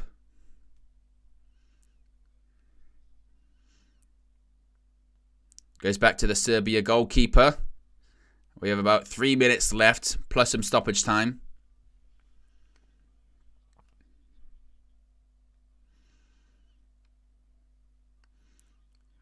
God, he's absolutely smashed that up the pitch. My God. Look at that. John Stone heads it away. Walker gives it him back. It was a bit of a bouncing ball too.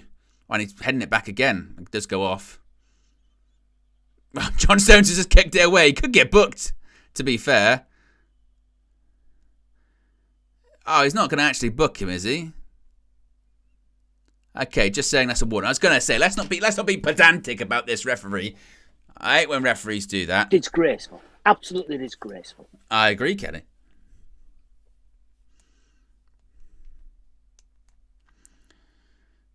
My Serbian player looks to be in tears. He might think that's his Euros over. And I suppose you never know when you're going to get the opportunity to play in another tournament.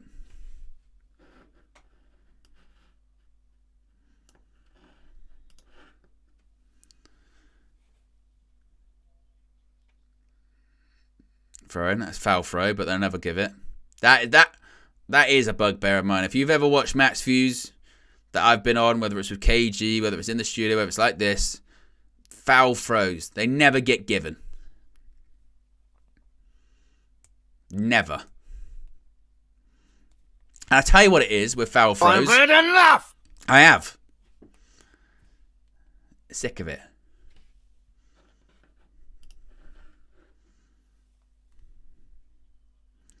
And a rare bit of possession. There's Mitrovic. Declan Rice manages that quite well. Gives it back to Jordan Pickford. Not the best touch. Gets it out to Bukayo Saka. Really good touch from him. Good feet as well. Does really well. All the way back to John Stones. Puts his foot through it.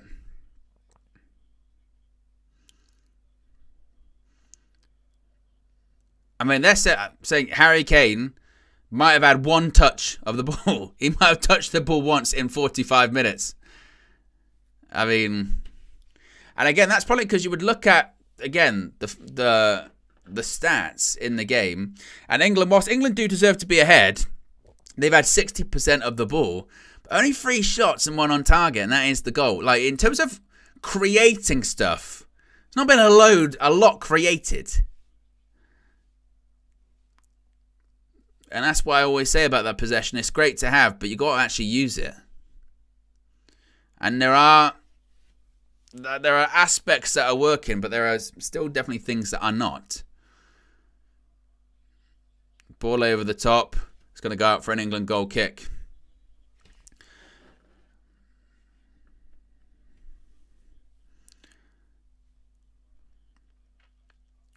They just tried that little dink over the top. There's no one. It would have been offside anyway, and it wasn't a very good pass.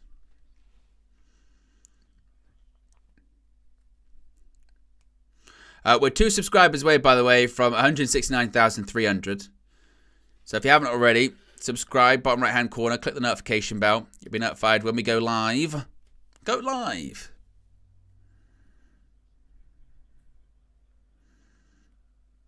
Oh, good cutback there. And it's a foul, well, I don't know who by either Trent or Kane. They take it quickly. I think England just need to get to half-time at the moment. Because for a decent, 20 minutes, when was it that Bellingham scored? 13 minutes, yeah. For a decent 20 minutes since then, we haven't done all that much. Serbia get more possession now, 41%. They're starting to grow into the game. Haven't created many chances. And this is my concern.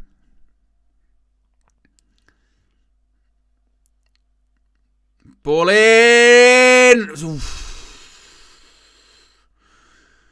John Stones made a bit of a pig's ear out of it. And now England are just get to half time. They've got a corner. It'll probably be the last kick of the first half. And again, I mentioned before, they've got big players. They've got tall players. They've got people that are good in the air, whether it's Mitrovic, whether it's Vlahovic. This is the danger. And you can hear the noise from Serbia for a reason. Oh, it's a rubbish cross. It's a terrible delivery. But they've got another bite of the cherry here. And that's half time. Well, that's half time. It's Serbia 0, England 1.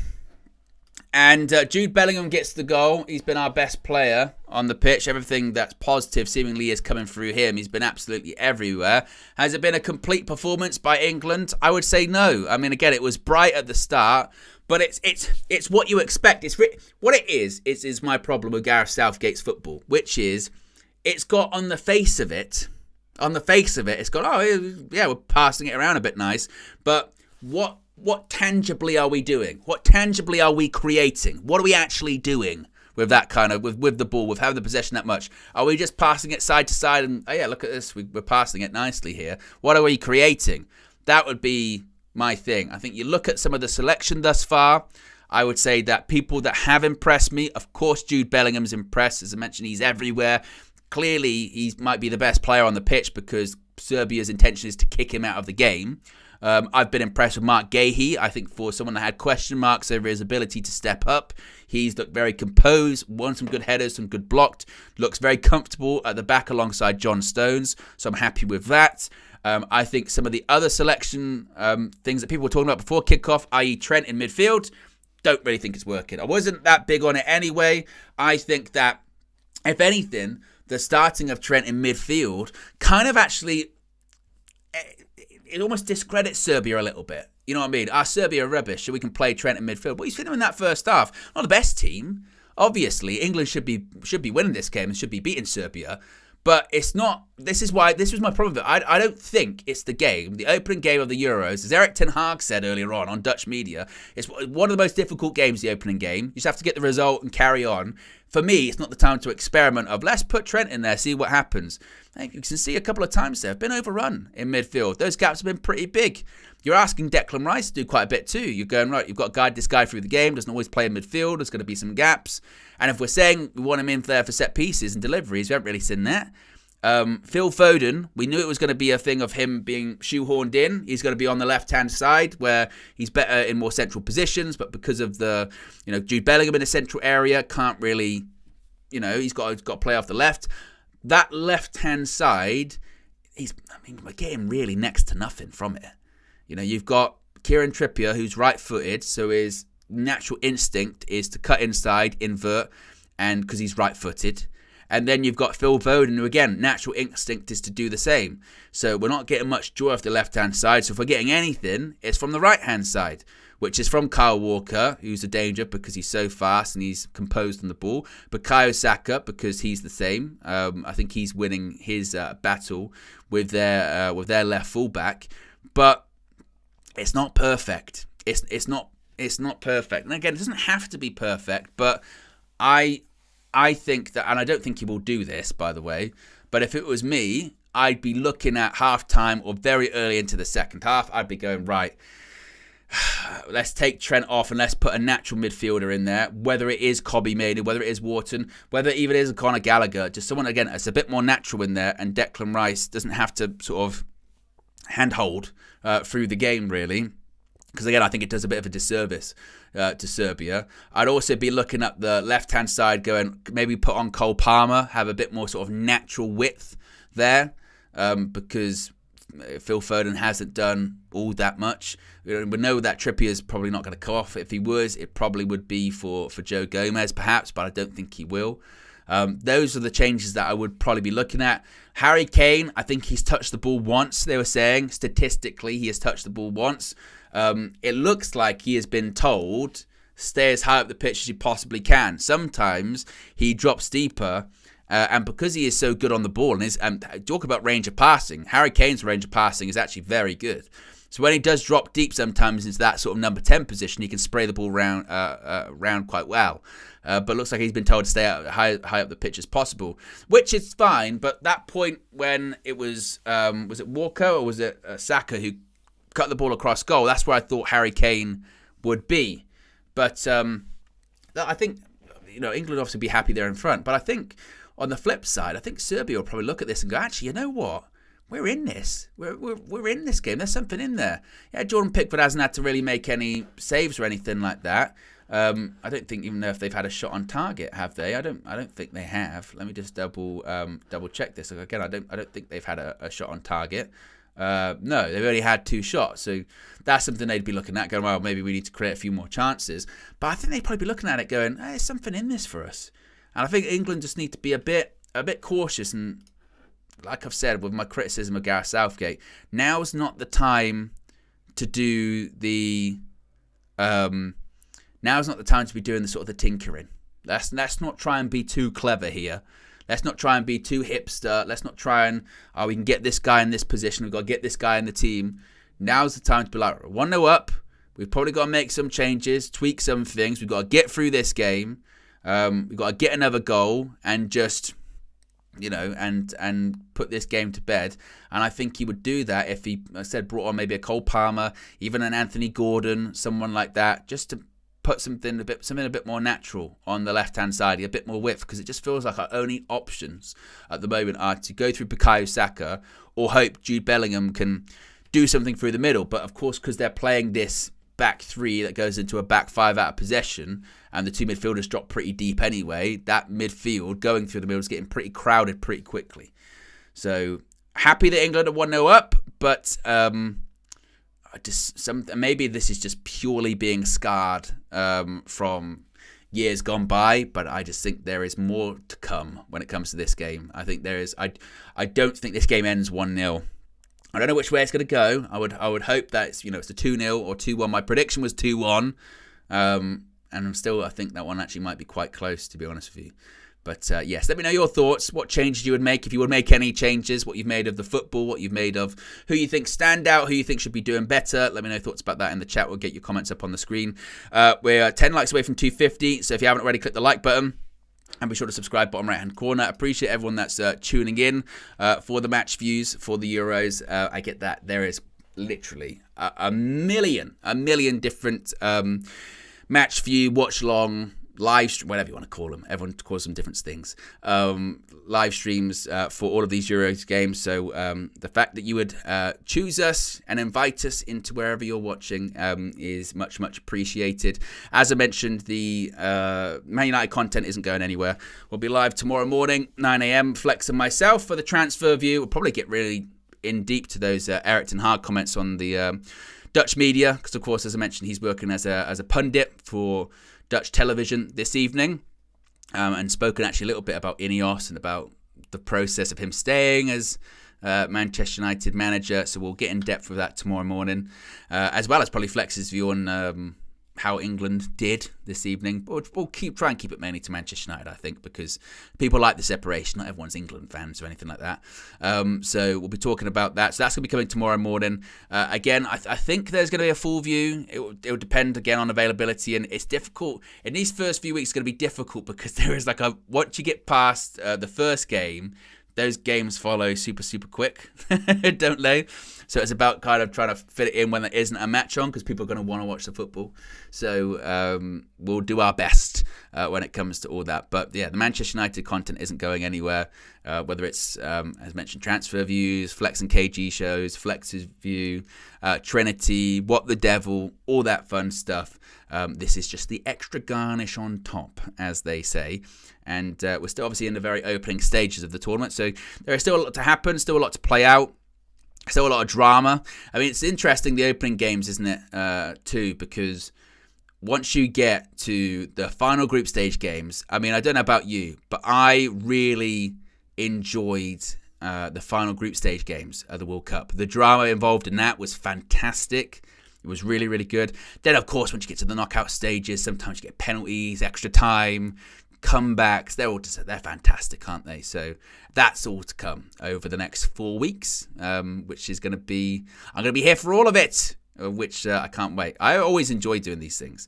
Did it for the World Cup in Qatar, and we'll continue to do it for all the tournaments in the future. Of course, after this, it will be the World Cup in North America. That'll be a lot of fun. It will be interesting to see actually the match times for that, just thinking about it.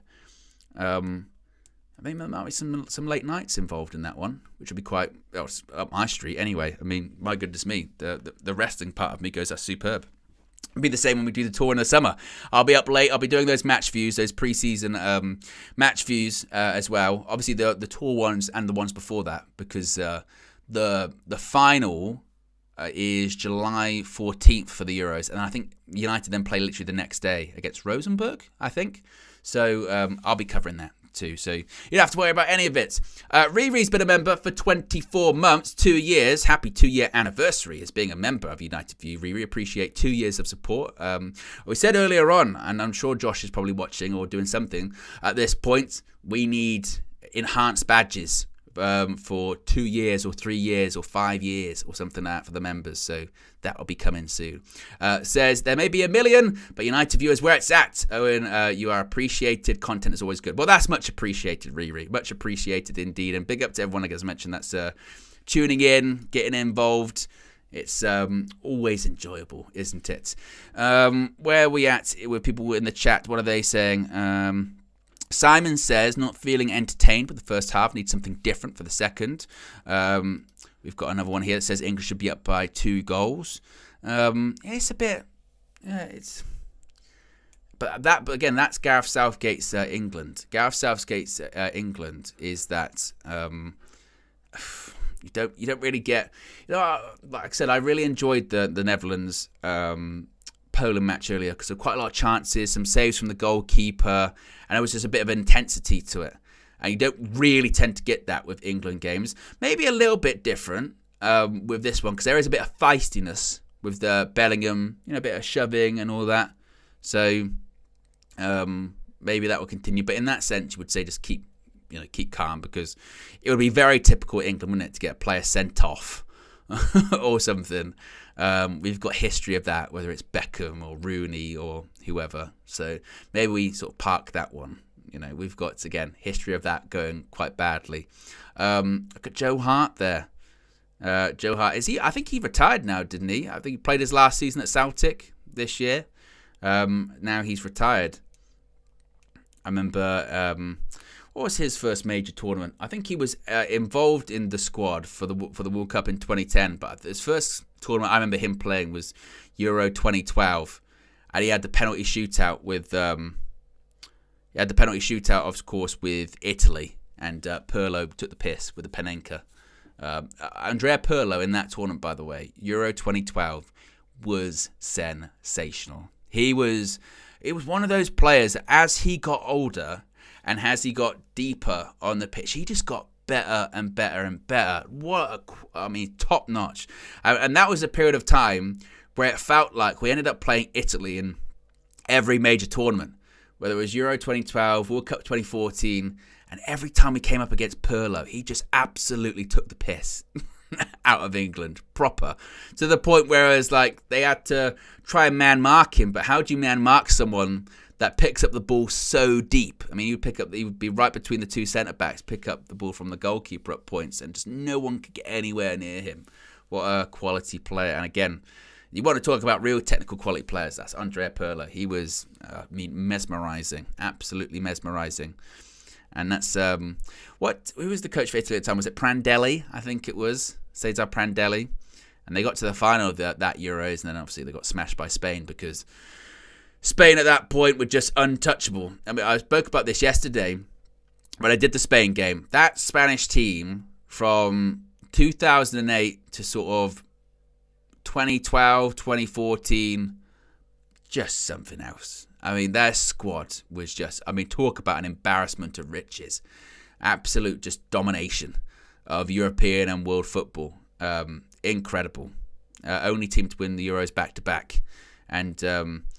they literally won 3 trophies in a row, didn't they? Literally, it was Euro 2008, World Cup 2010, Euro 2012. I mean, talk about living up to expectations. Because that's the thing, isn't it? The great teams throughout history, they've won things. But sometimes they don't always live up to expectation. It's kind of the thing with like France, isn't it? With that French team, that the expectation was that they were going to win all of this stuff. And I mean, they won the World Cup in 2018. But we got to the final of Euro 2016, lost. Obviously won the World Cup in 2018. Then when it came to Euro 2020, got knocked out. Was that by Switzerland as well? You know, it's all good having the talent and the expectation. You still got to win stuff. I mean, they'll be considered one of the favourites for this competition. No doubt about that. But, hey, it's not always, as I said, it's not always the team with the best players that end up winning it. Players are coming back out on the pitch. I don't think there's been any subs because Gareth Southgate would never.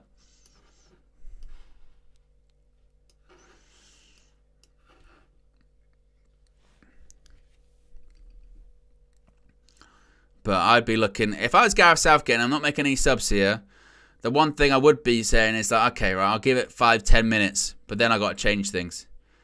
Because I just feel like the longer you've got Trent in midfield, you're asking for trouble, especially when you're just 1-0 up.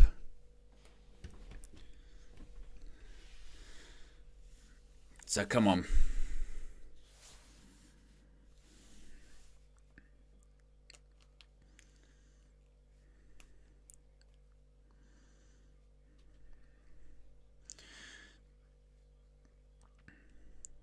Looks like Serbia are going to make a change. Is that Ilic going to come on for... Is that Gudic? Or Gudauge?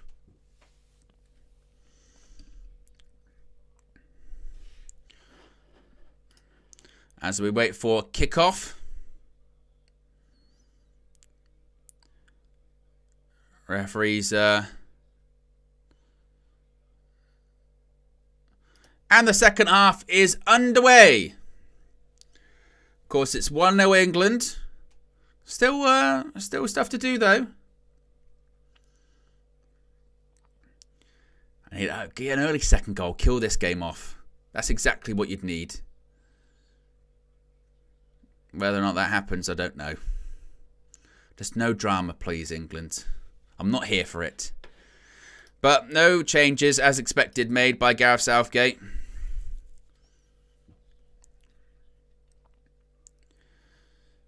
Of course, you'd be expecting the same from Jude Bellingham. You'd be expecting more from Foden, from Kane, from Trent. And it wasn't perfect, but it's a start. Milenkovic. And actually, as like we spoke about, really... Serbia did start to get a bit more possession in that first half. In the end, England just sort of shaded it, 56% to 44%. So the game did open up a bit.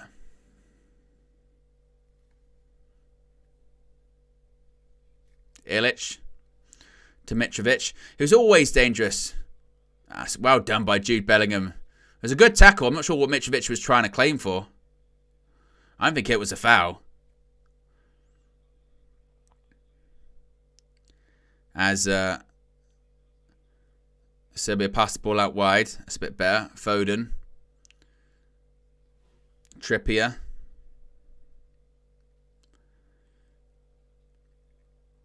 There you go. Good switch. Bukayo Saka gives it to Trent Alexander-Arnold. Harry Kane. A touch! A touch for Harry Kane! Oh, I hit the referee. You bastard! That was going to go out to the winger then. I think I was going to go out to Bukayo Saka. I mean, the referees, they get in the way all the time. They're like magnets, aren't they? The fix is in. FIFA. Corrupt. It's like Sepp Blatter all over again. Mitrovic. That's one of my favourite things. I wish I had that soundbite. There's a soundbite of Ian Holloway getting really angry at Sepp Blatter. And in his proper Bristolian accent says, Mr. Blatter. All right, Mr. Blatter. Is Serbia on the attack? Gahey does well again. Top defending. I reckon after this tournament, one of my predictions is that there'll be Harry Kane tries to hold it up. Oh, it kind of ricocheted nearly to Phil Foden. That's right, Aaron Walker. Who are these people? Declan Rice. Good tackle by Declan Rice. Alexander-Arnold is looking for Bukayo Saka. He's on his own. God, they get... it's poor from Saka. He was looking for, I think, Bellingham. But it's a poor pass. I tell you what, they do get really touch tight, don't they? Proper shirt pulling. It was a good interception by Declan Rice there as well. Did well. And goes all the way back to Rajkovic, the Serbian goalkeeper. Goes long. Well, I felt like it was very clear that Gahey had given John Stones the call, but headed it back towards Pickford anyway. He rolls it out to Declan Rice. There is Declan Rice.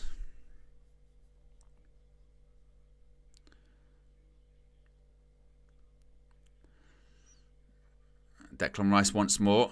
Phil Foden.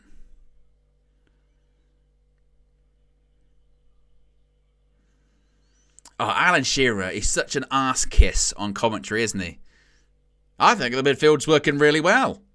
Of course you do, Alan. He's not for Man United, by the way. If it was Man United, it's not working. Terrible.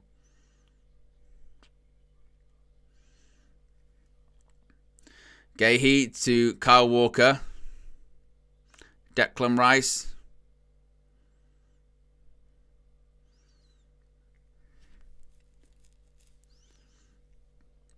That's got to be a foul on Phil Foden. Got a shove. Referee says play on. Gives it to Foden again. And Jordan Pickford puts his foot through it. And do you know what it is? It's because, obviously, these commentators, they don't want to be overly negative. Or let this one play out. Gets caught out. Trent Alexander-Arnold. And Declan Rice has to sweep up. Bukayo Saka trying to take him on. Just too physical. Pavlovic, too physical. But basically, the commentators, if it's an English commentator, they'll be very positive about England because they don't want it to be negative about them because they want to protect them and they want to make sure that the feeling is good around the camp. So you go, what? So you can do that then? You can do that about certain players and certain teams and certain managers, but you just don't want to. That's the important thing. They just don't want to. So that whole thing over there, I'm just being honest. I'm just calling it how I see it. Well, you're not. Declan Rice does well to win the ball back again. Declan Rice gives it to Gahey. Goes all the way back. Pickford, who, like I said a few times in this game, just hoofs it up the pitch.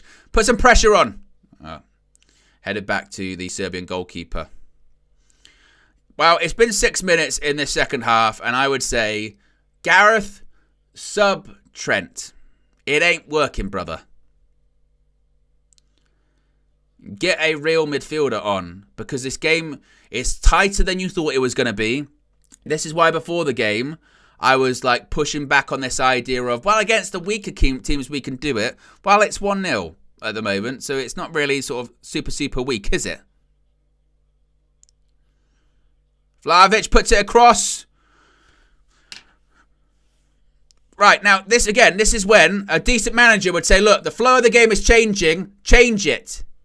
Mitrovic tries to put the ball in. Settle. And you'd say, calm down. Declan Rice is flapping his arms down. He's trying to play for calm. You'd go towards the manager. Go towards the manager and say, actually, we're saying calm down. Calm it down in terms of the tactics. Bring a midfielder on, for goodness sake. Because I said it at halftime, the problem is when you do this and you play a right back in midfield, what you really do is underestimate the opposition team. They're not that good, so it doesn't matter. It's the opening game of the Euros. It's not the time to experiment. Get Trent off. Get Foden off as well and put a natural left winger on. Get some balance into this team. Shore things up a little bit. But Gareth Southgate doesn't do this. He will keep, I'm telling you now, Fleck, he will keep it like this until like the 60th minute. 65th probably. He's like someone that believes in jinxes playing Football Manager. You know when you go like, oh, I don't want to change it. Why? Well, jinx. I don't want to jinx it. Balls to you, jinx, Gareth. Change it. I praised the Poland manager earlier on because he literally, if you watched the Poland game earlier on, 6 minutes into the second half, he went, this is shit. I'm changing this. And he turned the game around. And imagine this at Man United. That's why all of those media people, when they were like, oh, he's got the stature of an England manager. He's got the stature of an of a Man United manager, excuse me, the same way that I've got a six-pack. I don't. Okay? Fabricated. Not real.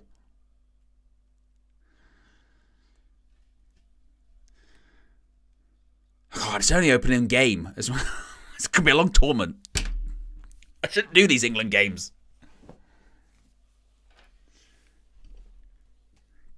He knows, the Serbia manager. He's like, we're on top here.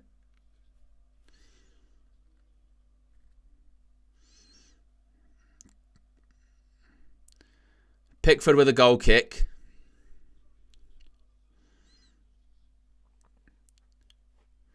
You'd say Trent, Foden, off. Long ball. Kane has got nothing out of Milenkovic, the centre-back, today too. Now he's really dropping deep. He's in our own half just to try and touch the ball.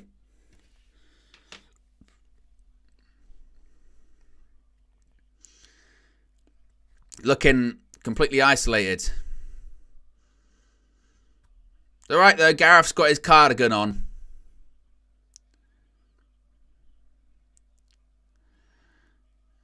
Walker goes all the way back to Pickford. Gahey. Now it's Kyle Walker. Trent. Switch. All the way towards Kieran Trippier. Gives the ball back to Harry Kane. Bellingham. Foden. Rice. Alexander-Arnold. Takes a shot. Fizzes. Beaten away by Rajkovic. Bukayo Saka. Bellingham. Good feet. Good feet, Jude. I need to maybe get him on the ball a bit more often. He's been a bit quiet second half. That's better. Trent Alexander-Arnold cuts it back. Jude Bellingham goes down and gets the ball. It's not a foul. He knows as well. Got to get up. Got to get up. Got to get up.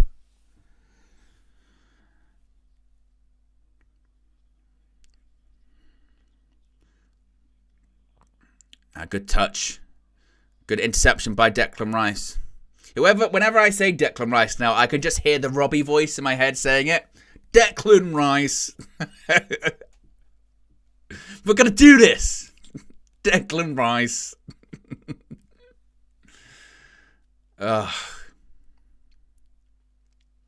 Is Declan Rice.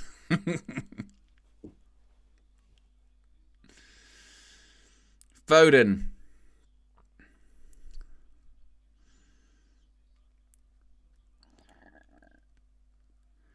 Come on, we just need this. Oh! It was a poor pass. Got away with one. It was from Gahey. First mistake of the game, really. And it sounds like a lot of the noise is coming from Serbia, not from the England fans, because they know. They know. Look how deep now Harry Kane's dropping, because he's trying to get involved in the game, because he's been isolated all game. Because they've got 3 centre-backs that are all surrounding him. Because the wingers that you've got, they're occupying the wing backs. We've got 3 centre-backs all around Harry Kane. So he's having to drop so deep. And also, you know, you're looking at the wingers, particularly like a Phil Foden, going, what are you creating? What are you creating for the centre forward? It's almost like the Rasmus Højlund thing, isn't it? Going, okay, when we go, oh, Rasmus Højlund's not really getting involved today, and the pushback as well, what's been created for him?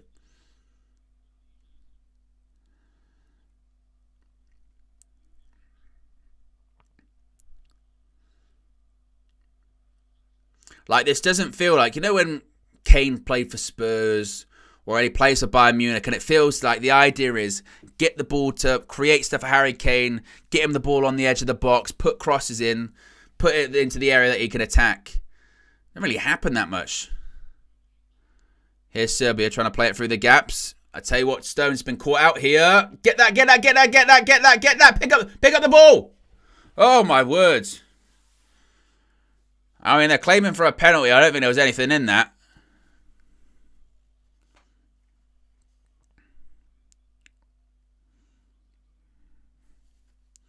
I tell you what, he was struggling there, John Stones, to keep up.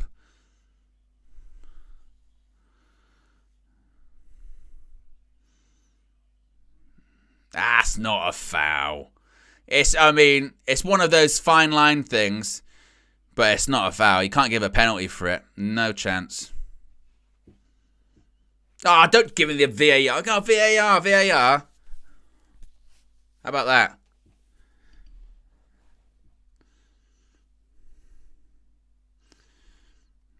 Not moaning.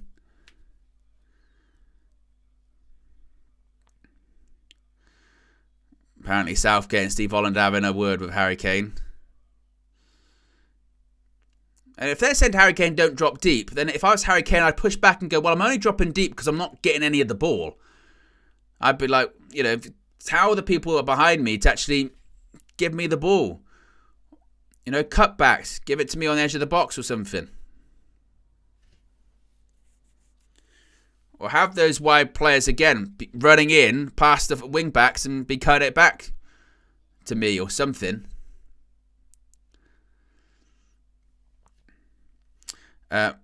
Masic says, what was creative of Weghorst? A chance today and he scored. Because if you feed the horse, he'll score. Looks like Mitrovic is coming off. Which I think might be a good thing for England, really.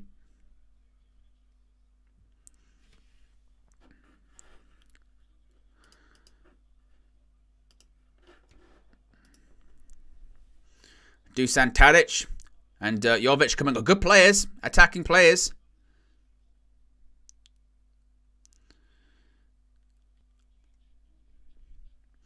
But again, the concern would be that, again, 60 minutes, and we've just seen there a couple of times where sort of last-ditch blocks, last-ditch kind of, you know, little shoves to the back. What are we changing? What subs are we making? How are we being proactive? What are we doing here at the moment?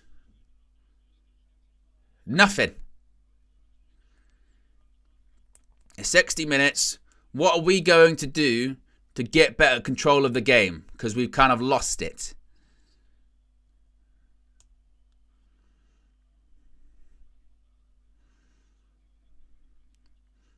That's better by Harry Kane. Good hold-up play. That's a free kick.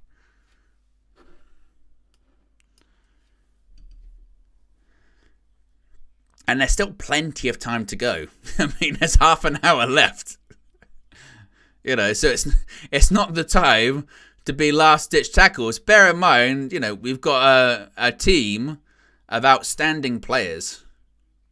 So what are we doing, really?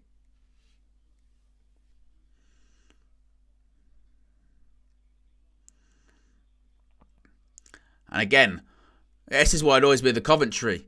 You've got Alan Shearer and Guy Mowbray going, does Gareth maybe need to think about something, maybe making some changes soon? Maybe. Saying it since half time.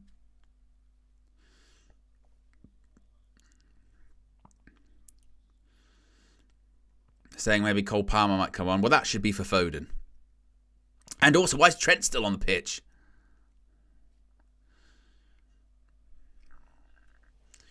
You know, shore it up.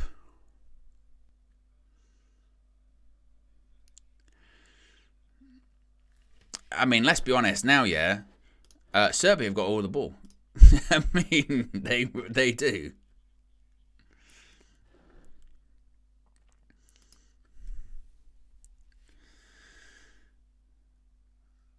Milinkovic-Savic. I mean, you get the impression, watching this game, that Serbia have a far better grasp of their game plan, their tactics, than England do. Because, again, England's tactics under Gareth Southgate is, I'll do what I think people are meant to do. I'll try and be Pep Guardiola, even though I'm not Pep Guardiola. That's what I'll do. I see like Pep playing out from the back, and I go, England should do that. I can do that.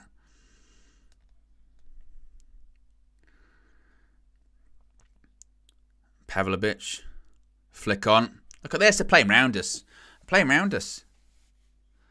Ball in, Milinkovic-Savic. Win that. Kyle Walker with a header.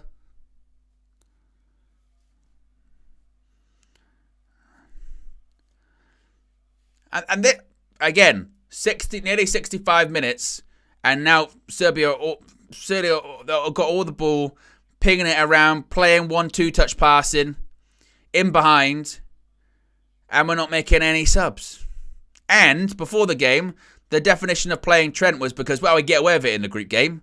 We can get away with it against lesser opposition, which is a massive disservice to them. You're rubbish. We'll play a right back in midfield. It'll be fine. Bullshit.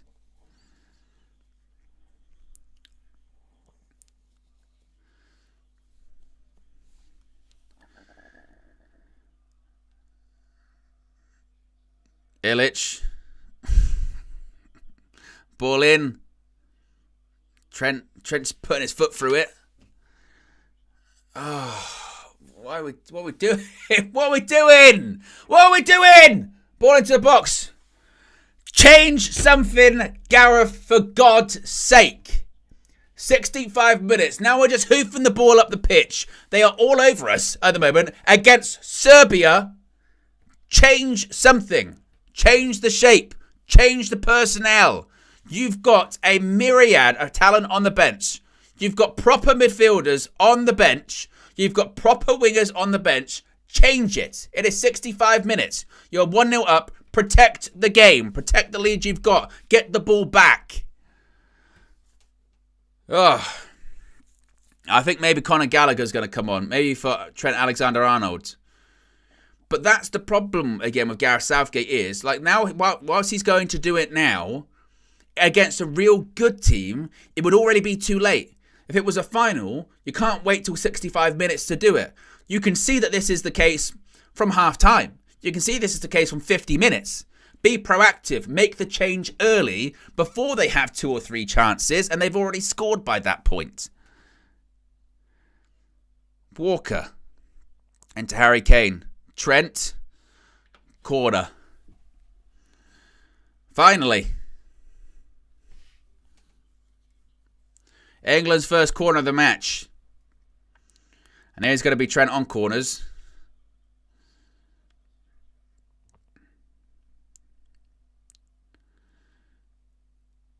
What's Trent going to be thinking about here?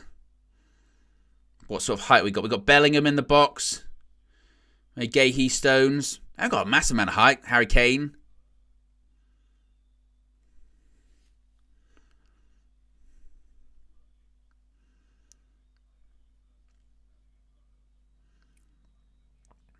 Now, we need a good delivery here. A couple of free kicks he's done thus far weren't amazing. Trent. Ball in. Keeper punches. See, now is the time to keep the ball. Now is the time to hold on to it. Now is the time to make a sub. Ball in. Well, it wasn't a bad one. Keeper made a bit of a mess of it. Thought about coming, then didn't. Bellingham. So give it back to Harry Kane. Give it back to Harry Kane. Where you go? Ball back across. Oh.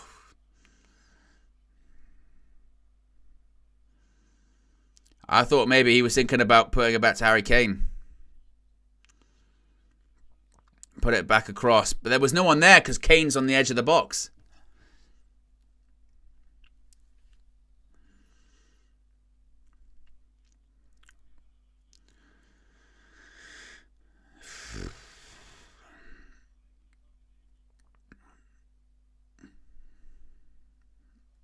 mean, maybe I'll just kick it out into touch at the moment so we can make this sub, if he is going to make it. Ball in. Comes out to a Serbia player. Milinkovic-Savic. Foden. Rice. Rice puts out for a throw-in. Oh! Now a sub, please. I think it's going to be good. Right, Conor Gallagher's coming on for Trent. Well, I mentioned that. It's probably one of the most defensively minded midfielders that England have got. So I can understand that. As much as I'd like to see Kobbie Mainoo come on, I could maybe understand that maybe you could say Gallagher's a bit more apt defensively. But you could argue, you would say with Kobbie, maybe you bring someone on that can just keep the ball and calm things down. But he's going to go with Conor Gallagher, who can just run around for a bit. But as long as it's an actual midfielder on, I'll go with that. I'm going to say, by the way, 69 minutes, yeah, that Trent experiment didn't work. Did not work. Once again, my concern before the game was about why are we trying to be too clever? And that's what we were doing in that. I don't look at that and go, oh, that really worked, that one. I don't want to see it again. Ball across goal. When that, Saka flicks it on. Conor Gallagher. Block.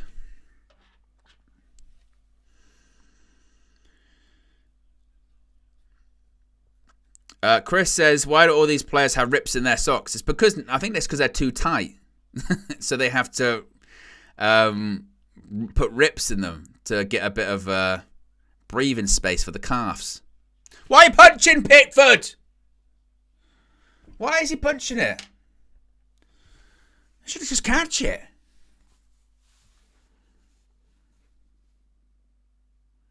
Look, why? You've got nobody around you. Just catch it.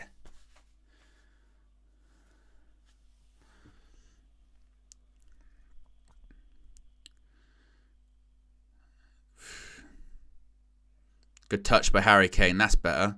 Bellingham. Harry Kane goes down. Gary says Bellingham is top class, Owen. I would still say Bellingham's, if you're going to look at all of our players on that pitch, he's probably still been our best player. I think Bellingham did well in the first half. Been quiet in the second half, definitely. Declan Rice done okay. I do think the centre-backs have been fairly reassured. But I think that tactical setup of trying to be smarter than everyone, I still say was just a bad idea from the get-go. Phil Foden. Maybe a bit too deep, flicked away. Saka. Towards the back post. Cross goal. And goes back to the goalkeeper.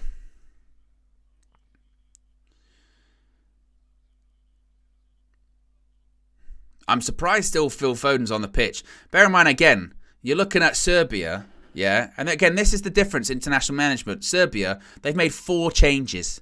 Now, granted, you could say maybe one with an injury, like a booking and all that kind of stuff, but 4 changes, the decision, with the quality that we've got on the bench, we've made 1.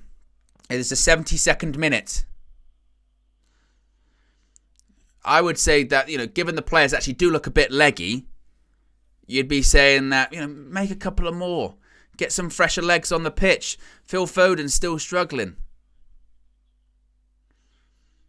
No, get Anthony Gordon on, or get Cole Palmer on or something. If Harry Kane's not doing anything either, 75th minute, you've got another striker, bring him on.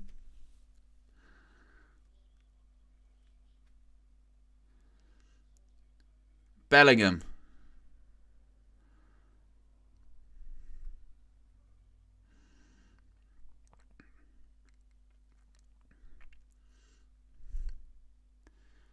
Declan Rice.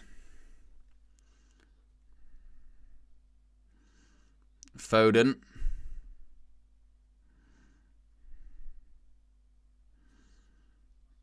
Declan Rice.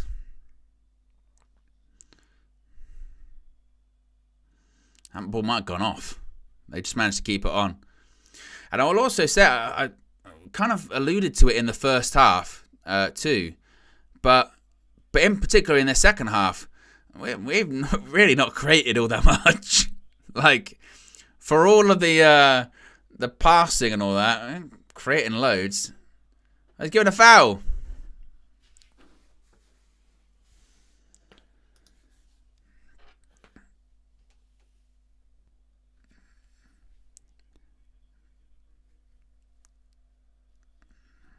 Another Serbia change, by the way. They're going for it. So once again, Gareth, I'd say, look, they're going for it. They're putting on attackers. They're throwing everything at the game. What are we going to do? How are we going to react? We've made a sub. It's the 74th minute. Let's tweak things. Maybe let's change shape. Let's maybe bring on another player. Let's react. It's tournament football, Gareth, here.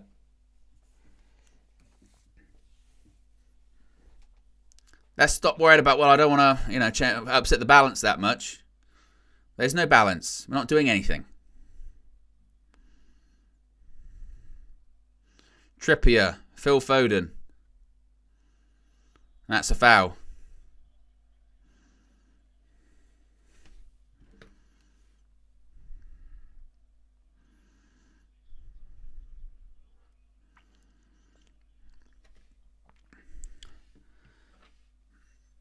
Again, you would look at Phil Foden's just been fouled there. Swap him.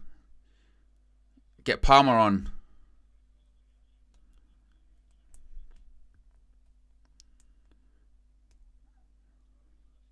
Jared Bowen's coming on.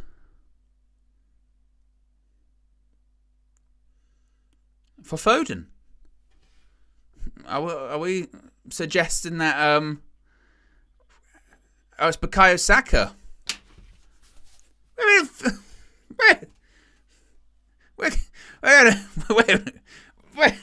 Wait a minute. I mean, look, Bukayo Saka hasn't done much in the second half because nobody for England has. But how is Phil Foden still on the pitch? What are we doing? I thought if it was going to be I thought like Cole Palmer would be coming on, perhaps, maybe. Or Anthony Gordon. We're putting on Jared Bowen. I thought he was going to be one of those players that never gets on. He's coming on second sub. And don't get me wrong, I don't mind Jared Bowen, but considering the other talent we have, and considering, again, Foden's still on the pitch. What? I just don't understand. Oh.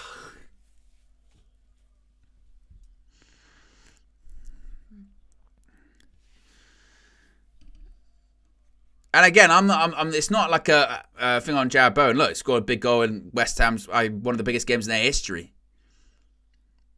Here he is, ball across goal. There we go! Oh, off the bar! Oh, would have maybe my words have been happy to. Harry Kane heads it, tipped onto the bar. It was a good save, I think, from the goalkeeper too. I thought it was in. Oh, it's a good save by the goalkeeper. Oh, brilliant save.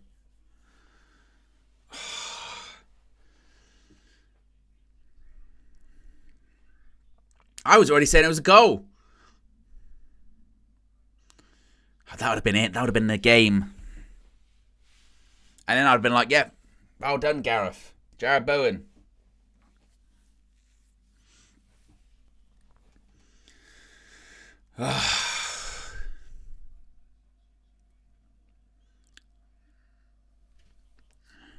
I'd still say make more subs. Be careful.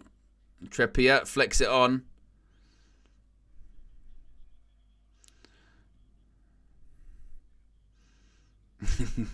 Pickford puts his foot through it.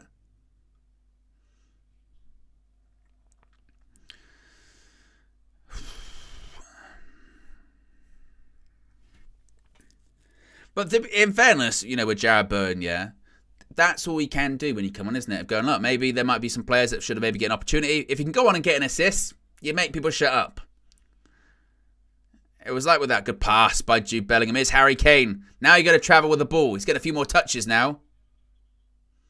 Good back heel, Foden. Oh, it's not a good pass, Phil Foden. What? Again, he has had a stinker of a game, Phil Foden. He has struggled on the left-hand side. That's why I was shocked. When that substitution was made, I thought, well, Foden must be coming off. He must. Because he's not got involved that much off the left-hand side. And why? I don't get how it's 78 minutes and he's still on the pitch.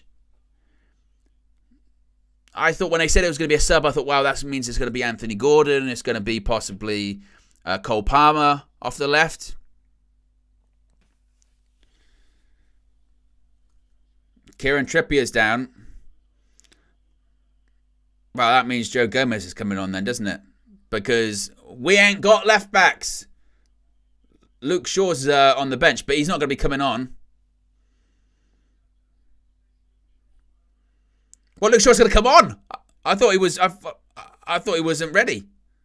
I know he's on the bench. It's not Luke Shaw ain't going to be coming on.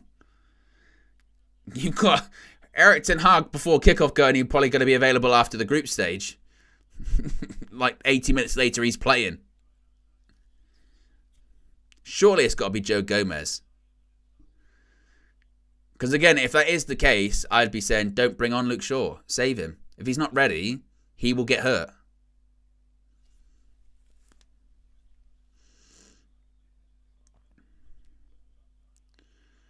So what's the... Jason says, love how within 90 minutes we go from it's coming home to we're shit.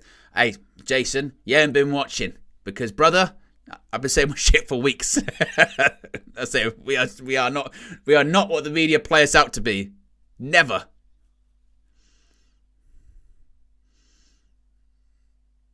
I mean, look at Trippier. He's got like cramp or something.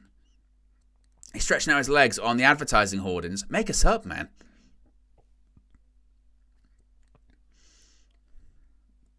You've got 10 minutes left. Get Gomez on.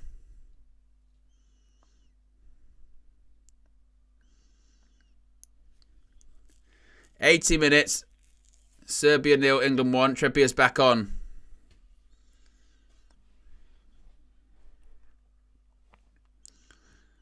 Pickford goes long. That Kane goal would have been perfect. Conor Gallagher, they're saying handball.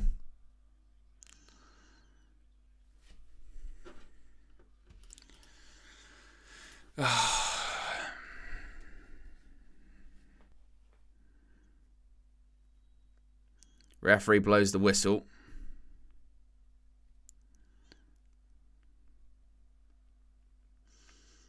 And once again, I know I've been saying about subs and all that kind of stuff, but it's 8 minutes left, plus stoppage time. You'd look at Serbia and go, they've made 5 subs, we made 2. Now's the time. Right towards the end of the match, you get a bit leggy, a bit tiredness or whatever. Make some subs, Gareth. Bring like 2 or 3 players on. Freshen it up. You know, get Foden off. Even if it's a case of bring Foden off for another midfielder, just so you can get someone else in there. Do something like that. Bring Gomez on. Shoots. Whoa, Jordan Pickford makes a save. Why are we hanging on?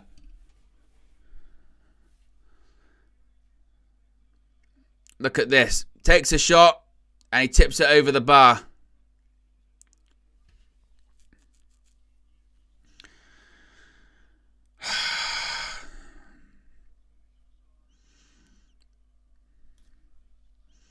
I mean, we're holding on. Corner ball, Dusan Tadic is going to take. Ball in. Headed out. Ugh. It was drilled back in. Pickford, I think, maybe was going to save it. In the end, it was Harry Kane. Oh. Yes, Alan Shearer, we are. Alan Shearer's going, we're under huge pressure. And you go, I wonder why.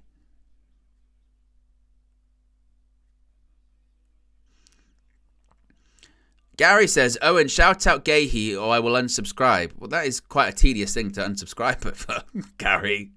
I said Gahey's been one of the players that I thought's done well. That's good. I would not live my life in terms of decisions by related to Mark Gahey, or not.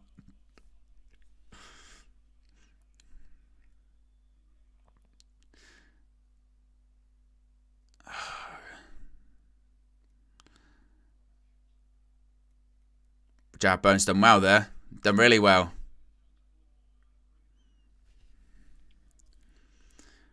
Gahey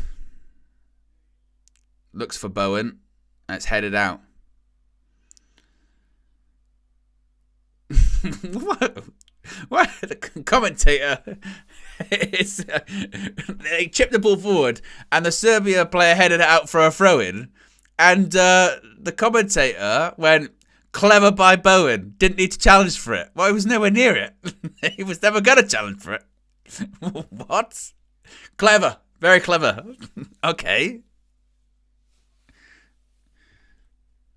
Oh, throw by Kyle Walker. Gets away from Bellingham.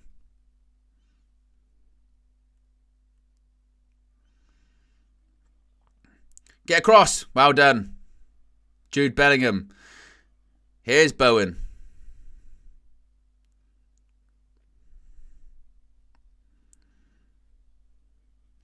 And again, Gareth, I'm looking at the bench going, is there going to be any more subs? 85th minute. I think there is someone going to be coming on. Walker.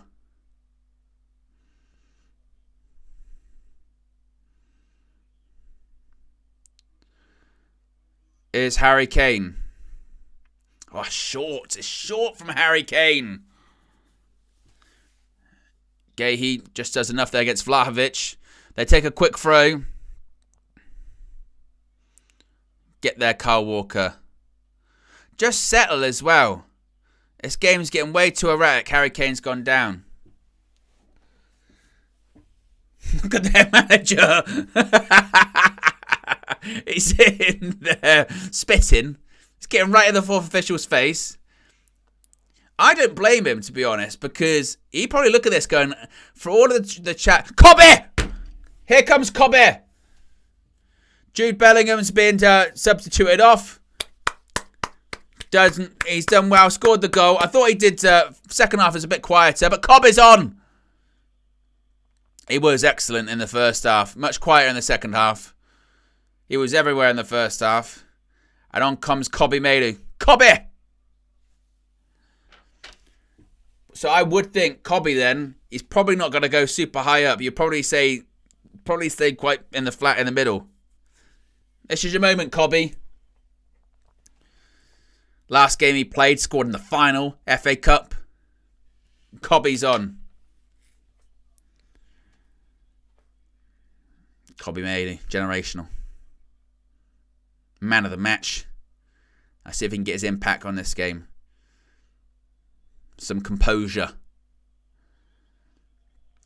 4 minutes plus stoppage time remain. Serbia 0, England 1. Harry Kane just tried to spin him and turn.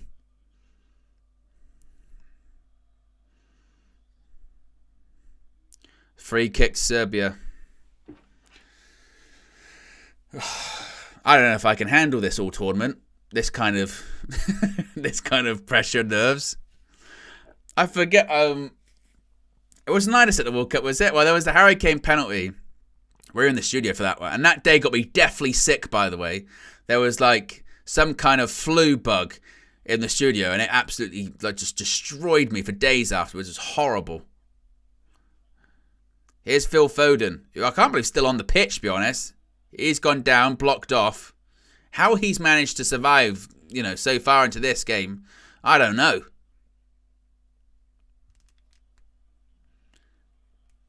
Oh, we've given it away again. Why are we putting pressure on ourselves? It's like watching Man United.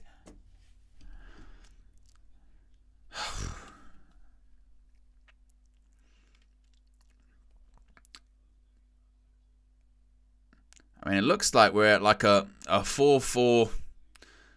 4-4-1-1. Oh, good cross. Headed away. It was John Stones in the end. Harry Kane, you're not holding up the ball enough. Oh, My goodness me. And again, this is meant to be this English team that's like media's full of praise. They're one of the favourites for the tournament. Not playing like this.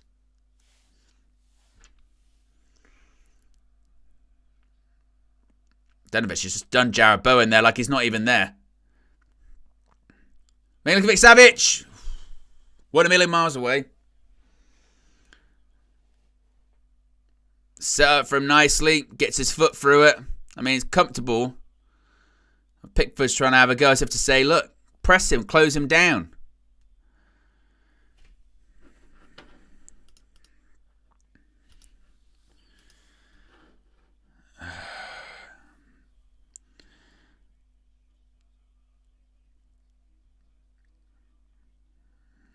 How much stoppage time is it going to be? Flick on by Harry Kane. Cobby's on the press. Win that.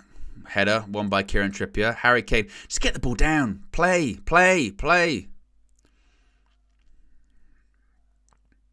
That's it, Declan Rice. Gay. Don Stones.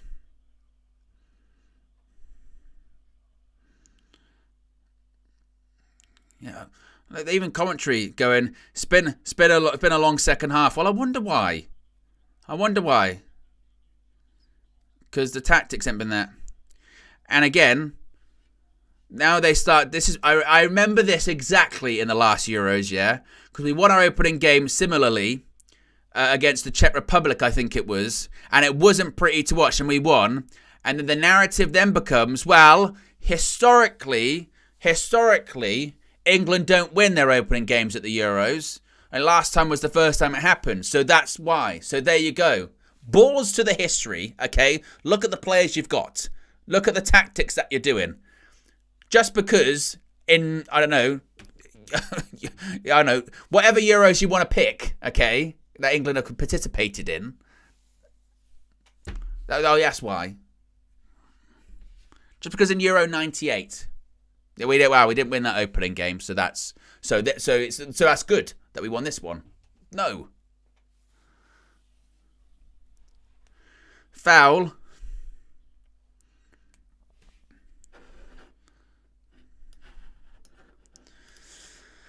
Super chat from Dominic. Appreciate the contribution. Says I agree. Ten Hag's games are as bad as Southgate's. Well, this is just tedious, isn't it? This game, but bear in mind, at least. With Man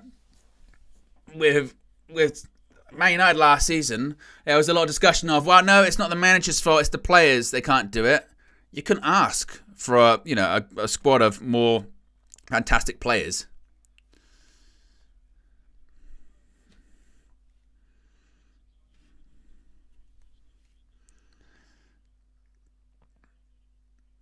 I think Gallagher got one in the crown jewels there.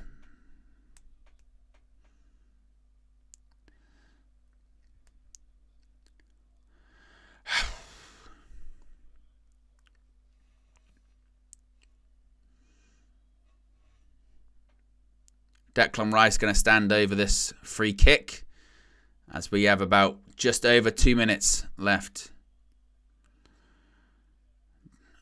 Rice puts it out to Jared Bowen. Going to go out for a Serbia throw-in.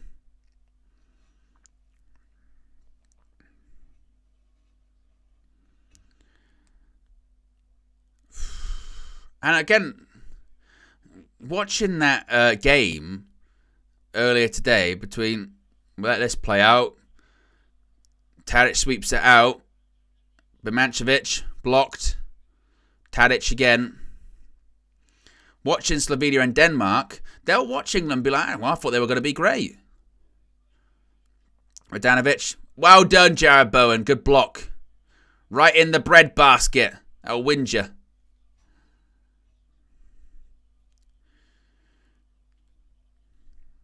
Get out to him. Oh, my goodness me. How long did it take? Bowen. Oh, Jared Bowen can't get his foot through it. It's like watching Man United.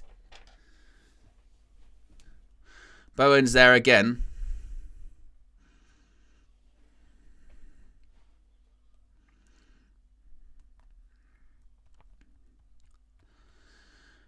60 seconds left. 93 minutes. 1 minute remains. Ball in. Flick on. Oh, didn't really go to the keeper. Hooked away by Jared Bowen. Well, properly hanging on against Serbia. Like, that's a foul, referee. Well done, Harry Kane. Right in front of the Serbia dugout as well. Lovely. Shit ass baby. Hey! Why is their coach coming on the pitch? Their manager coming on the pitch going over to Harry Kane. You're getting in the face of the fourth official. Then you're coming onto the pitch. How is he still allowed? What are we doing, referee?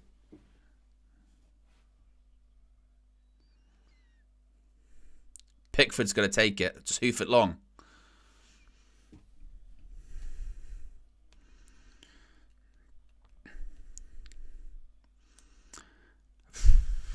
Jordan Pickford goes go long. Not really into the corner. Get it down if you can. Let's put some pressure on. That should be it. Well, 1-0 England. It was anything but pretty for England. My goodness me. Jude Bellingham, a first half header is enough for England to win the game 1-0. But to be honest with you, like again, my reservations, I'm very, very happy that England have won. As they say, you know, as we saw earlier on today with like the Netherlands or what have you, that it's just about the result. The performances can come later and all that kind of stuff. So we should have won. We did win. But at the same time, what I will say is those reservations that I have about England, those reservations that I've had about Gareth Southgate do not go anywhere with that game. If anything, I've just reaffirmed how I already feel about that. I thought that if you're going to look at the players that got involved and played today, I would say that Jude Bellingham did very well in the first half. He was everywhere. Bit quieter in the second half, but I think people that try and play down his talent, I think are far-fetched. I think he is all that and more. I think the Trent Alexander-Arnold experiment should end tonight. If he does that again, Gareth Southgate, he is asking for trouble, in my opinion. I think it did a disservice to Serbia to be like, well, we can play it against lesser teams. Let's just put Trent in there. No, let's put an actual midfielder in there, okay? Because it's an international tournament with international level players. Just because you're the almighty England doesn't mean that you can do that. Get an actual midfielder in there. I think the concerns that people had about Phil Foden on the left-hand side were absolutely vindicated this evening too, because he was not Phil Foden that we've seen in the Premier League, and we actually lacked quite a bit of balance on that left-hand side. We really had nothing down the left-hand side because Trippier is right-footed. I do want to shout out Mark Gahey and John Stones. I thought they did well in the centre of defence together, considering they haven't played together that often. I thought Gahey looked very assured and very confident in there. That was a bit of concern. Can he make the step up? Did well. Kyle Walker did well. Jordan Pickford makes a big save, so credit to him. Declan Rice, I mean, I think he could be a potential for a man of the match. I thought he did very well, made some key interceptions, some key blocks. I felt a bit sorry for him, to be honest, because at points he's having to do two people's job, really, because Trent doesn't know what he's meant to be doing in midfield. Harry Kane, very quiet, but as you see, you leave him on the pitch because he might get a chance and he might score. Keeper makes a good save. So it's a bit like the last Euros all over again, isn't it, really? The last Euros, we played Czech Republic in the first game, and it was like 1-0, and it was like, oh, okay, you just kind of get through it. But there are still, I would say, concerns going through that. If you play a better team, which has been the case with England time and time again, you play a better team or you have a team that has a better coach, you will struggle. And that would have been the case tonight. Looking at the group, we'll still probably be fine. We've got to win anyway. In this format, in this competition, 3 points, you're already kind of through, really. So that's one part of it.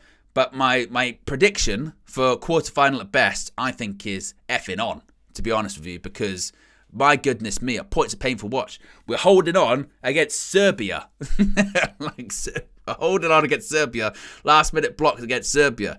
And again, Gareth Southgate, I will say, don't wait so long to make substitutions. We could have seen at halftime the subs you had to make. In the end, you only made 3. You've got a plethora of unbelievable talent on the bench, and you take forever to put them on and forever to try and change things, to fix things. And once again, against a better team or a better coach, you won't be able to get away with it. You noticed a couple of times, by the time he made the sub, that they'd already had a couple of chances, a couple of blocks, a couple of this, a couple of that. Against a better team, they'll punish you already. Then you go, it's too late. That's what happened in the Euros final. That's what happened in the World Cup semi-final. That's what always happens, Gareth Southgate. But we won. If you are just tuning in, England did win. So happy about that. Happy that England won. Happy for Jude Bellingham, because I do think that there's been this weird, like, let's put him down kind of situation, which I don't understand. I think it's just the fact that he's young and starting to be successful and speaks very well and comes across well in interviews. But in the first half, he was our best player. But there is still massively work to be done for England. And my reservations are not going anywhere. Anywhere whatsoever. I think Serbia, you know what? And just to touch on the opposition, I think Serbia will get out the group. I mean, you would probably, to be honest, it's going to be a quite tight group in terms of the best of the rest. Watching that game earlier on today with Denmark and Slovenia and Serbia, that'll be pretty tight. That'll be an interesting one when it comes down to the final game and what have you. And I would think that that group might be one of the groups that you do get one of the third place teams that's sort of the best of the rest, because they're all kind of at a similar level. And I can't hear what the pundits are saying about Gareth Southgate. I don't want to hear what the pundits are saying about Gareth Southgate. I'm sure, again, it's going to be one of those things where suddenly, like they can't do for the Manchester United manager, they can for the England manager, when suddenly they'll start going, look, it's a very difficult game, you just got to get through it, and I think he's done very well, and, you know, we've been here before, and this is what happens. Ugh. So let's not pretend agendas and all that kind of stuff. But England need to be better. England need to be much better. My concern is that I'm not sure they will be. Really, I'm not sure they will be much better than that. If you want to look at, so far, probably the most impressive team would probably be Germany in that opening game. I understand Scotland were just a complete sack of shit in that game, weren't they? They were really poor. But again, a lot of my reservations have not gone anywhere about England, about Gareth, about the tactics, about the team selection, and surely there is no way he can pick the same starting 11 against, well, who's the next game against? Is it Slovenia or is it against Denmark, the next one? Let me double check this. Someone will probably know in the chat before I even look it up. England football. Ball matches. Proper pain, isn't it? Next game's against Denmark. Right. Next game's against Denmark. There's no way he can pick that same starting 11 against Denmark. If he does, he is just asking for trouble. That Trent experiment in midfield has to end. Foden will probably start, but I don't like it. You know, not as in the sense of I'm not a fan of Foden. Phil Foden's a fantastic player, but just on the left, we just lack balance. Yeah, it just, I don't know. And realistically, you know, Denmark, they got some quality players in there too. And as much as we, you know, at Manchester United, we go Eriksen, legs have gone, this, that, and the other. We've seen him at international level. He plays a bit further forward. He plays in the 10. In that, you know, in that midfield, if you've got one midfielder essentially, Declan Rice, he'll have a field day. He really is. And once again, I watch an international match and I go, who on earth are those people that even had the nerve to link Gareth Southgate to the Manchester United manager's job? I mean, what? My reaction to that would be, now go home and smoke some more crack. And even if Manchester United don't start the season well, if I see people that even start trying to link Gareth Southgate to this Manchester United manager's job, I will say, are you fucking kidding me? And Ineos, if you're watching this and you say, oh, the reason why Gareth Southgate couldn't become the Manchester United manager was just because of the timeline. Just because of the timeline. I'd be like, I'm good enough. I really would. So, but you've got all this to look forward to when it comes to the Euros and these match views. The match is over, so I can now be a bit less impartial. Well, I say less impartial. You know my thoughts.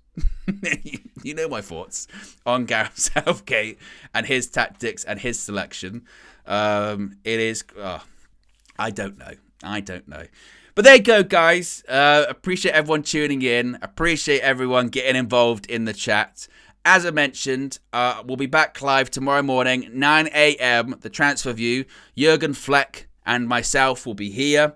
And I'll also be live tomorrow evening for France versus Austria. I'm going to be doing that one tomorrow evening too. So that's going to be a lot of fun. I just nearly sort of vomited thinking about that selection for Gareth Southgate again. You know, and I can't hear what the pundits are saying, but if I hear anyone try and suggest that, I'll tell you what, the selection from Southgate of Trent in midfield is very bold and it works really well. I'll be like, oh, not having this. Anyway, guys, we'll be back tomorrow morning. Appreciate everyone tuning in. I'm out of here. Peace.